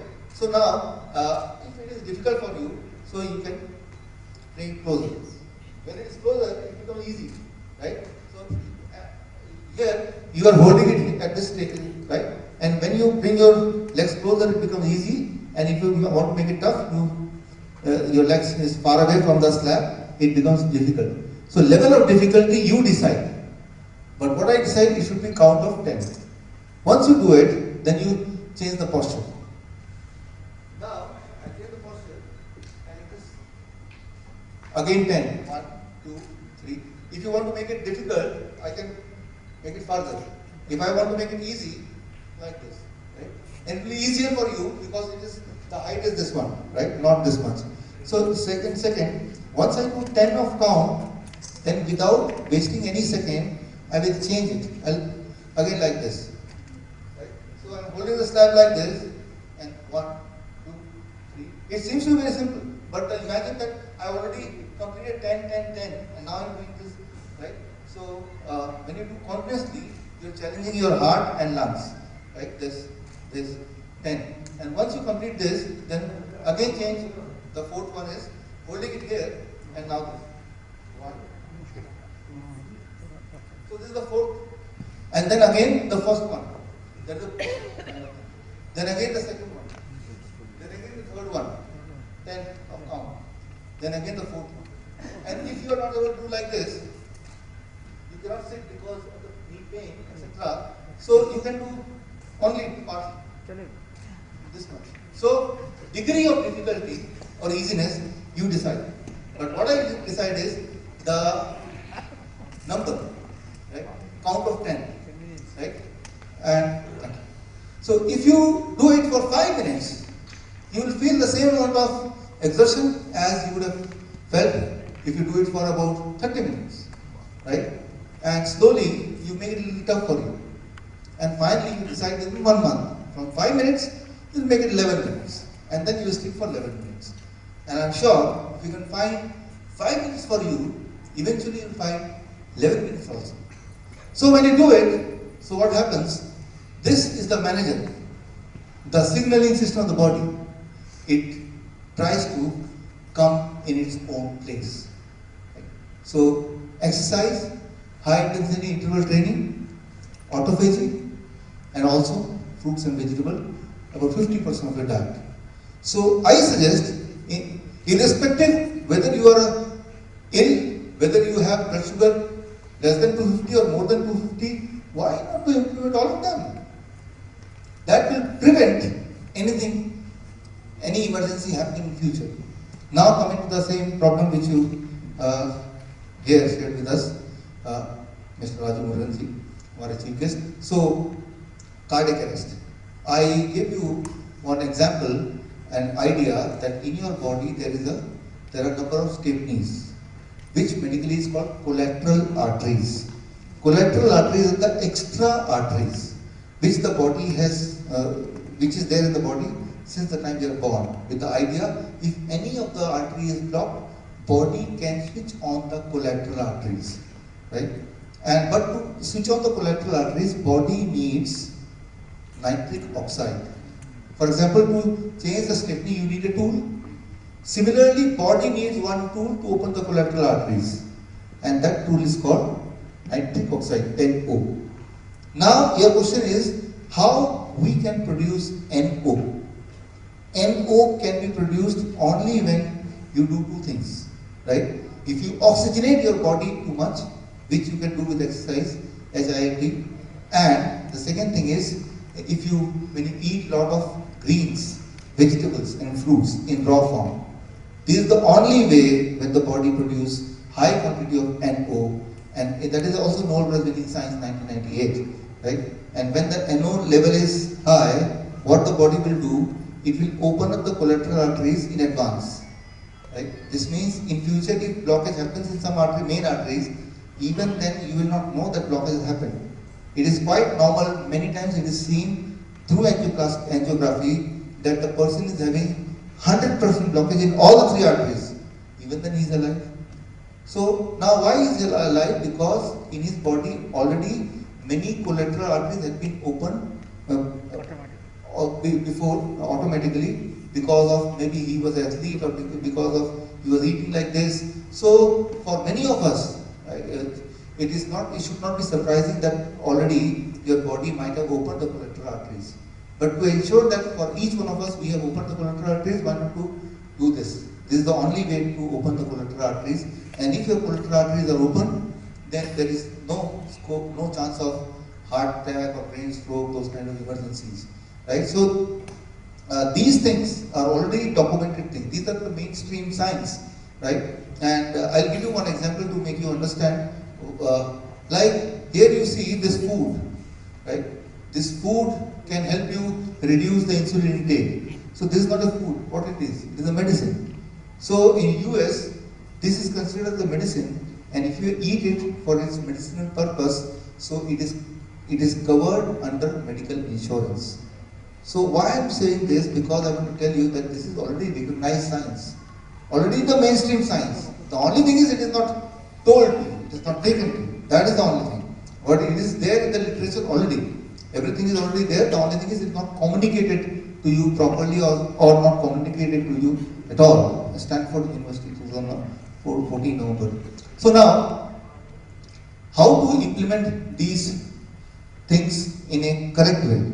The way Surjit ji has implemented, step by step. I am giving you some formulas, and a formula which will help you to do it correctly, perfectly, right? So for that, I'll give you one example. You see, this is one small island. I talked about it. This is the island in India, Andaman Nicobar, and here the people they live. They are called Jarawas.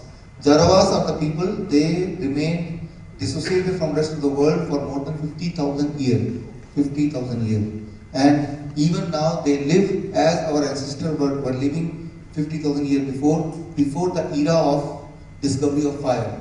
They are not able to, even now they are not able to light a fire.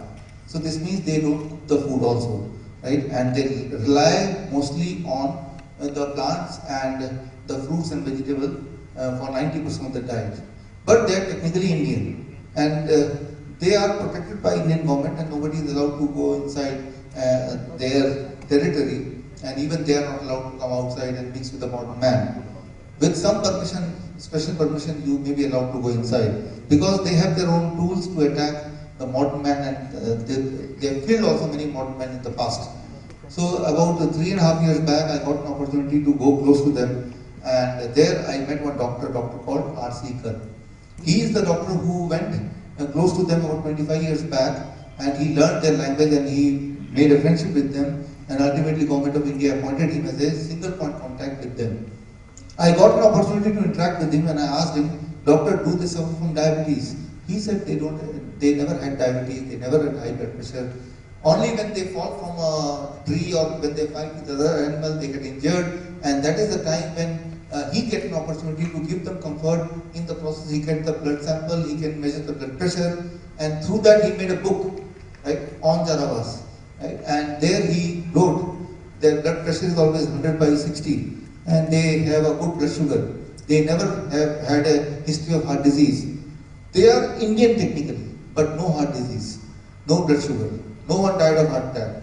So one kind of Indian without any lifestyle illness.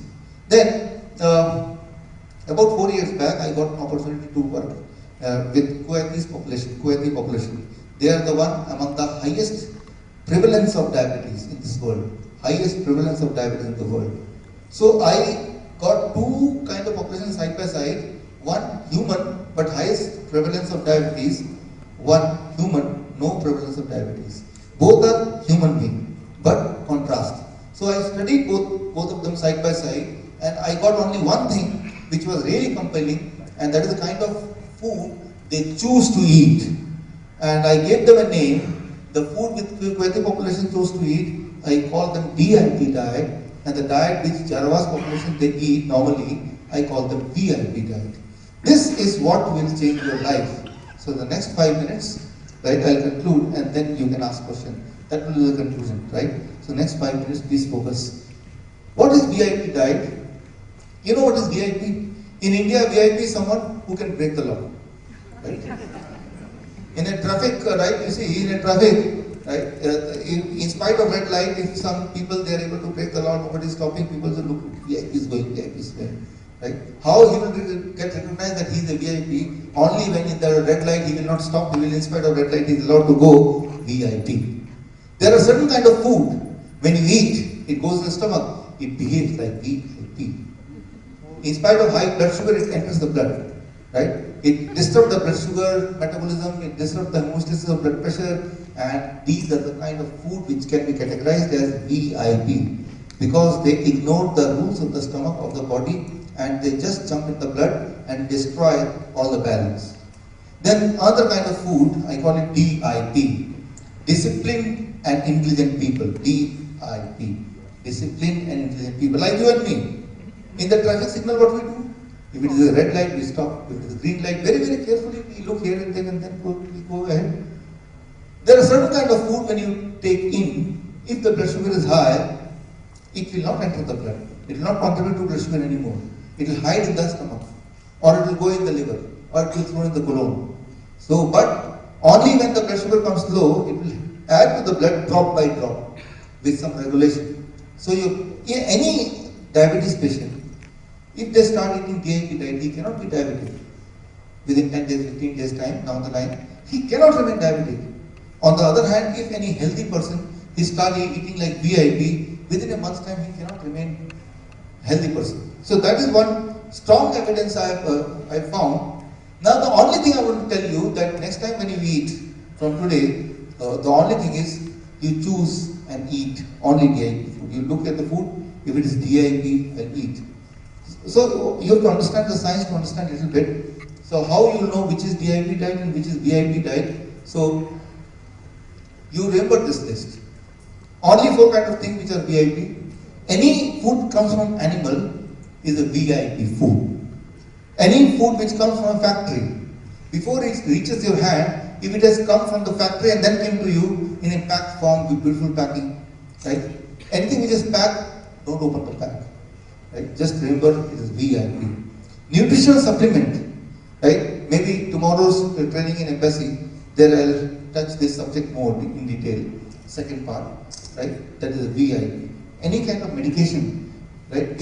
First it disrupts the body's own balance, and then only it causes its own impact on the body. Certainly they are VIP. 4 kind of thing in the world which works as a VIP: fruits, vegetable when you eat in raw form, sprouts, nuts, and leaves, especially the green leaves. If you eat this, it comes under DIP. I'll give you one example to satisfy your brain. You take any fruit and vegetable and make a juice and put it in the microscope, and what you find is this. Is it living or dead? It is living, not dead. Now you take any fruit juice, packed fruit juice, Tropicana, etc., and put it under microscope. Do you think that you will find this? No. This is what is called live enzymes. Now when you eat any food, fruits and vegetable in raw form, along with the food you are eating this also. And these are equivalent to driver of a car. Right? In your body, in the stomach, whenever you eat food, the body produces one, you can call it traffic policeman. It is called incretin hormone. And its job is to give a direction to the food, whether to add to the blood, whether to stop in the stomach, whether to hide in the liver, based on what is the blood sugar level, based on how much is your blood pressure, based on whether your cholesterol is less or more. So based on those, like a traffic policeman, intelligently it directs the food how to behave. But imagine you have a luxury car, but there is no driver, but you switch on the car and put a brick on the accelerator and let it run on the street. What will happen? Only one thing, accident. Same whenever you eat a food without this live enzyme, right? Food is still full of nutrients, but having a good machine and having a good steering and wheels is not enough. You need a good driver also, who can understand the language of a traffic policeman, right? So in the absence of this live enzyme, this nutrient-filled food goes in the stomach and doesn't know what to do. It just rushes towards the blood, increasing and destroying the homeostasis of the body. You have to eat the food only when it is having live enzyme. Right? At least you have to eat larger quantity of food with live enzyme. Humans are the only animal who kill the live enzyme and then eat the food. Right? No other animal, they heat the food. Right? So I'm not saying that from tomorrow stop cooking. I'm just saying that from tomorrow you add something which is having live enzyme also. Right? You add this. Let you eat whatever you're eating, but add this. And even if you add 50% of the food with this, you see a tremendous result within 1 day or 2 days, right? Or at the most 10 days, right? And one person who did it, right, like Sujiji, and his name is famous Bill Clinton example. In 2004, he had 4 bypass surgery, 2005, 1 lung surgery, 2010, 2 angioplasty. If you see Bill Clinton's photo in 2010, you will find him very sick, very fat, very mad also, ugly also. His behavior was, what happens when you have a lot of surgery, your brain cells start dying and you appears to be mad. That is a normal thing. In 2010, he was told about this kind of diet, right? So he decided to be on this kind of diet, and now it is 2019, 10 years. Within few days, his heart started functioning better, his weight started reducing, and he got himself free of all the medication. And even after 10 years now, he's now more active than before, more healthy than before, even more handsome than before. Now, the electronic media, they were surprised and shocked to see his new health, and they asked him what is the reason, the secret behind his new health. What was his answer? You listen yourself, his answer. But I did it for a different reason. I mean, I wanted to lose a little weight, but I didn't dream this would happen. I did it because after I had this stent put in, I realized that even though it happens quite often that after you have bypasses, you lose the veins because they're thinner and weaker than arteries. The truth is that it clogged up, which means that the cholesterol was still causing buildup in my vein that was part of my bypass. And thank God I could take the stents. I don't want it to happen again. So I did all this research and I saw that 82% of the people since 1986 who have gone on a plant-based, no dairy, no meat of any kind, no chicken, turkey. I eat very little fish. Once in a while I'll have a little fish, not often. If you can do it, 82% of the people who've done that have begun to heal themselves. Their arterial blockage cleans up, the calcium deposit around their heart breaks up. This movement has been led by a doctor named Caldwell Esselstyn at the Cleveland Clinic, Dean Ornish in Iowa, California, the doctors Campbell, father and son, who wrote the China study, and a handful of others. But we now have 25 years of evidence. And so I thought, well, since I need to lose a little weight for Chelsea's wedding, I'll become part of this experiment. I'll see if I can be one of those that can have a self-clearing mechanism. We'll see. I hope you're healthy for many. Here you heard Bill Clinton, he talked about how he was on a plant-based food and he stopped taking animal food, dairy products, and how he recovered. Even he named few doctors, Corvallis, T. Colin Campbell. I got an opportunity to learn from them, especially T. Colin Campbell. He also named China study. China study is the biggest ever science or research on nutrition and human disease connection. It was a 25-year-old study by Oxford University, Cornell University, and Chinese Health Department. And China study book, it came in the form of book, China study, and 2 years back it came in Vietnamese edition. And when this Vietnamese edition came, I got an opportunity to write the foreword for this book. If you see the first page of the book, you will find my name and the foreword. So I got an opportunity to become a very small part of this big project. Right? So why I'm sharing all this, because I will tell you that I really worked in the last 10 years on this kind of diet with thousands of my patients, more than 20,000 patients whom I could monitor directly. Right? So, and every time I got the same result. Only time when I could not see result is the time when the patient did not follow what I said. Right? And the timeline of improvement is the next slide, based on my own understanding with my patients and monitoring with my patients. It takes about 72 hours to control the blood sugar. It takes about 1 week at the most to control the blood pressure and cholesterol and any kind of intestinal disorder. It takes about 1 month to reduce 10% of the weight. It takes about 2 months to get rid of the thyroid medicine. It takes about 6 months to 9 months for cancer, asthma and arthritis kind of problem. It takes about 8 months for skin disease, kidney dysfunction, liver. Sometimes it takes a little more than 8 months, but I saw a positive result in each and every case. What I mean to say, it is not about diabetes or blood pressure. It is about correcting any kind of problem inside the body. Right? So now, when you start it, you have to do it correctly. How to do it correctly? The formula is in 3 steps. So it will make the process easy for you. Step 1. Tomorrow, if you want to start, how to start? Step 1 till 12 noon. Till 12 noon, be only on fruits. Choose any fruits. If you are a diabetic patient, then choose the fruit which is sweeter. like mango or chiku, grapes. Right? Maybe you are shocked that you are not able, you are hearing something right unusual. That is right. If you start taking mangoes, if you start taking more kind of fruit which is sweeter, you will find that your blood sugar comes down normal quickly. What is the science behind it? I'll come back in maybe the second session, that is tomorrow. How much quantity? That is very, very important. Your body weight into 10. My body weight is 70 kg into 10. This means at least 700 grams of fruits till 12 noon. I am not giving the upper limit. It can be 2 kg, 3 kg, whatever you want. I am giving the lower limit. If you eat less than this, it's the food. If you eat more than this, it becomes a medicine. Many times people say, doctor, I eat fruits every day, but I am asking for quantity. Right? Try to understand, it is not what you want to eat, it is what quantity that makes all the difference. So I insist that you have to eat at least this much quantity. This much eatable, not including the outer layer which you are going to throw. Right? Like in banana, the outer covering is about 1/3 of the weight.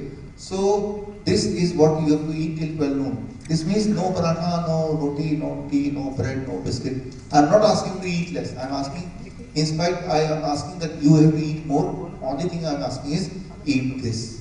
And here there are variety, because here I gave you the flexibility that you can eat fruits of your choice. So every day you can have a different kind of fruit, and this means you are maintaining a variety also. Right? So that becomes step 1. Step 2. Whenever you sit for lunch or dinner, sit with 2 plates, plate 1 and plate 2. Plate 2 is your favorite plate. Whatever you want to eat. What do you want to eat? You want to eat noodles? You want to eat chole bhature? You want to eat chawal, roti, sabji? Whatever in this world you want to eat, you put in plate 2. In whatever quantity you want to eat, you put in plate 2. So actually I am not restricting you from eating anything. In fact, I am asking you to eat more. But only thing I am telling you is, before you touch plate 2, complete eating plate 1. Plate 1 is 4 kind of vegetable which you think you can eat in raw form, like tomato, cucumber, radish, carrot, etc. In what quantity? Your body weight into 5. My body weight is 70 kg into 5. At least 350 grams of plate 1, and once I finish this, now I am allowed to eat plate 2 as much as I want. Maybe you may be thinking at this point, if I eat this much quantity of plate 1, I will not have any space for plate 2. Even I don't want you to eat plate 2, but I don't want to say it directly, so I am giving you a condition. So where automatically you will be, right, not getting an opportunity to eat plate 2. But the truth is, right, you can confirm from Sujit that more you eat plate 1, more you feel hungry. And maybe first 2 or 3 days after eating plate 1 of this quantity, you will not feel like eating plate 2, but after that 3 or 4 days, you will feel more hungry. This means you will end up eating plate 2 in the same quantity or more quantity than what in comparison to what you are eating right now. So you will not be deprived of what you are eating right now. Only thing I am saying is you have to add this. And adding this will increase your metabolism, the kind of metabolism which you used to have about 20 years back. Right? At that time you were eating more. So your metabolism will become high, and body's ability to accommodate sugar will become high, and your blood sugar will become less, your blood pressure will become less. Many clever patients, they say, doctor, what if first I eat plate 2 and then I eat plate 1? The result will also be opposite. You see, imagine you are in a motorbike and there is a red light. You are VIP, but behind you there are a VIP fleet of cars. They don't want to wait in a red light. They are just honking that be aside so that we can go. But you don't allow them to go. You are standing in front of them. So they, in spite of being VIP, they have to behave like VIP. The same is the case. What you eat is important, and in which order you eat is even more important. This is the VIP. When you eat this first, it covers the inner layer of the stomach. Now when you eat this, even if it is VIP, it has to follow DIP. Now think other way around. Many times you might have seen that a fleet of VIP car is going, ignoring the red light, and some clever driver, they take their vehicle behind them, and so that it appears that he is also part of the fleet, right? So the same thing happens in the body also. If you first eat the plate 2, which is VIP, and then when you eat DIP, even it will start following VIP, and this means the kind of benefit which you are expecting from this, you will not get. So what you eat, which order you eat, when you eat, what quantity you eat, all this together becomes food as medicine. Right? So eat food not only as food, let it be a medicine. So whenever for lunch and dinner also. Same. Third and the last rule, avoid packed food, refined food, surely dairy product. Only one thing I insist, that stop dairy product if you want to see real result in very quickly. Nutritional supplements, avoid drinking tea and coffee. If you really want to drink tea and coffee, at least not avoid it till 12 noon. Maybe at 12 noon you have 1 cup, maybe in the evening you have 1 cup, but not first thing in the morning. Never eat after 8 p.m. surely, and avoid non-steroidal anti-inflammatory drugs. Small medicine which you take sometimes because of fever, sometimes because of common cold, some little bit headache, avoid it. Then how to control the fever? Maybe tomorrow, the second part I will cover that, right? In snacking, soaked nuts, very good. How much quantity? Your body weight. My body weight 70 kg, 70 grams of soaked nut every day throughout the day like snacks, fruits. Should not only be eaten till 12 noon, it can be eaten any other time of the day, even in the middle of the night if you really want to eat something. So fruits all time, including right 12 till 12 noon also. Coconut water as much as you want. Hunza tea. It is a kind of recipe, maybe right.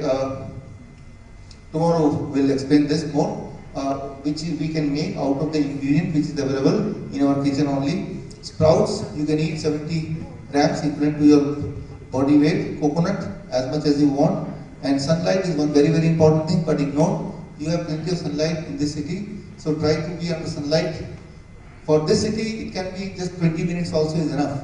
Too much of sunlight. If you can expose your body to 20 minutes of sunlight every day, right? It can help you. Within 15 days, you can see the difference. So if you follow this, then the result, I have already given the timeline. You can expect the result in accordance to that timeline. Many times the people, they say that where I'll get the calcium, where I'll get the protein. These are the kind of thing. Especially the people who go to gym, I will build the muscle, how I'll get the power. I only give one example to conclude the answer of all this. The example is in 2015, Thailand. Right, every year in Thailand they celebrate Elephants Festival. In 2015, I was invited as a guest of honor by government of Thailand, and this is my Thailand team. And there I met an elephant doctor, Dr. Pitara. I asked the doctor, do elephants suffer from diabetes? So she said, no, there is no history of diabetes among elephants. I said, what about heart disease? She said, no, elephants don't suffer from heart disease, they don't suffer from cancer also. I said, what about high blood pressure?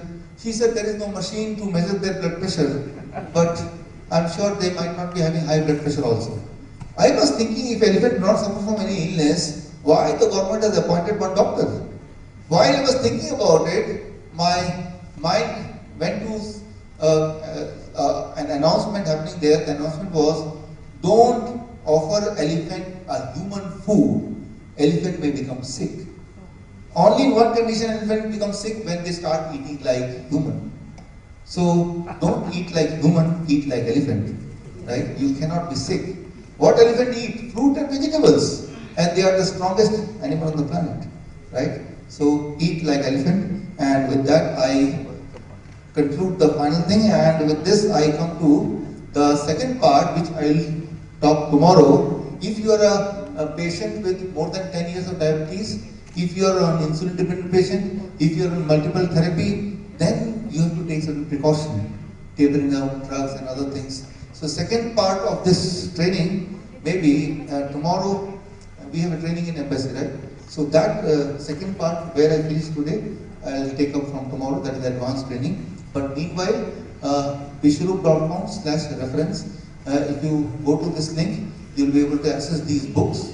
You can read this book, and these are very thin book, but very powerful. It includes all those examples which I shared in this training. It has all those links and details about those evidences which I talked in this last 2 hours.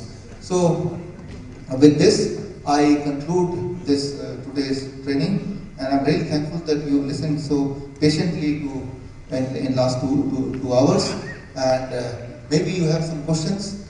If you have some question, I gave you the feedback form. You can write those questions. I don't know when is the closing time of the hall, because we are already late by more than half an hour. So, right? So otherwise, you can submit your feedback form at the back, and don't forget to take the ACP guideline so that you can refer for your own benefit. And I conclude with this, and maybe I invite Surjit ji to put the word of thanks.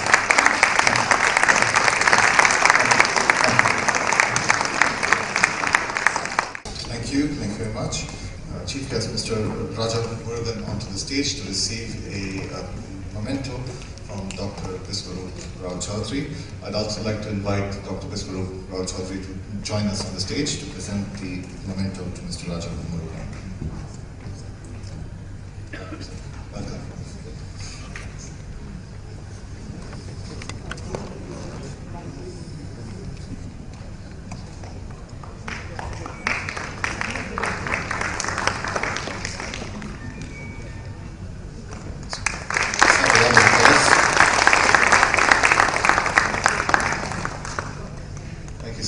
I'd like to request everyone to just remain on stage while I get everybody else on board, so we can conclude with a photo shoot and jump right into the seminar.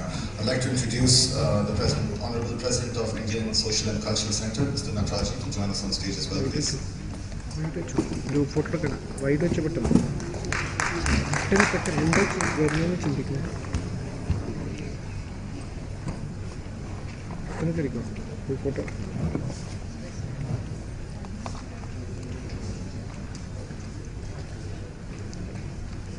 So, we can have the plaque here for to Dr. Biswaroop. Please, we'll be presenting it to Mr. Natarajan.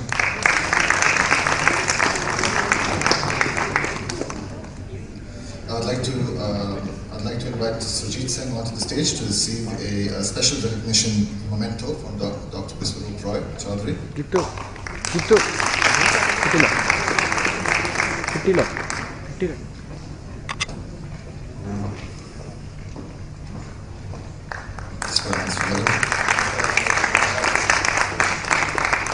I'd like to welcome Mr. Satya Babu, General Secretary of the ISC, to the stage to receive a memento from the doctor. Welcome, sir.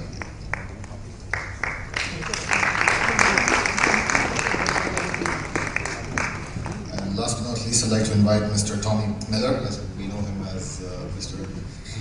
Raju, onto the stage to receive a memento from the doctor. Maybe he's run away. I'd like to now call up on our sponsors for making this event happen. I'd like to first start with Mr. Bhuta Singh, Managing Director of Al Rakha Group, Abu Dhabi, to join us onto the stage.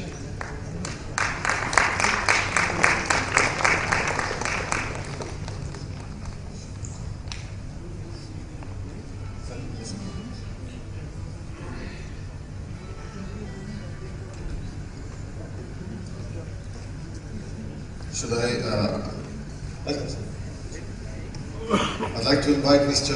Surjan Singh as well, Managing Director of Al Rakha Group, Abu Dhabi, onto the stage. Just to keep everything moving, I'm going to say the names, and I'd like everyone just to assemble close to the stage so we can get to the good part, the seminar, really quick. I'd like to introduce, welcome Mr. Inderjeet Singh, Director of Electro Group, Abu Dhabi, to receive his memento. I'd also like to have Mr. Gurdeep Singh, Managing Director of Discovery Group, Abu Dhabi, to join us on stage.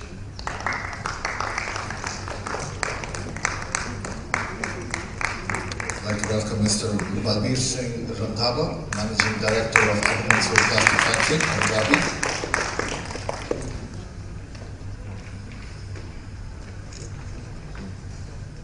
Welcome, sir.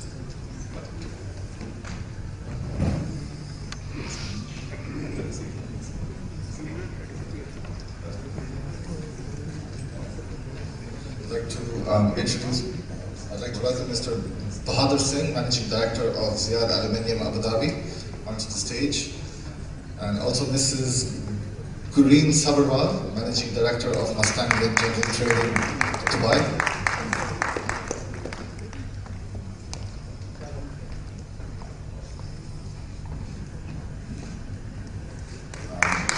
Last but not least, we have Mr. Amrit Lal, Managing Director of Al Rakha Group, Abu Dhabi. If there is someone here who can receive it on his behalf as well. Welcome, welcome.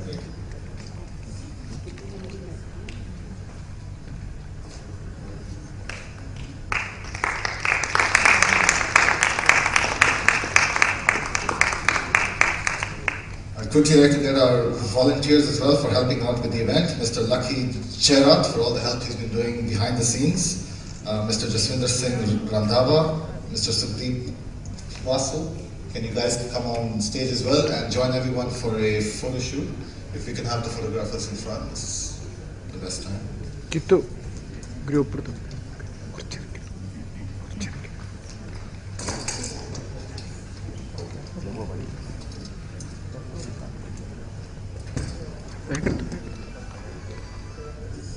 Himakerino.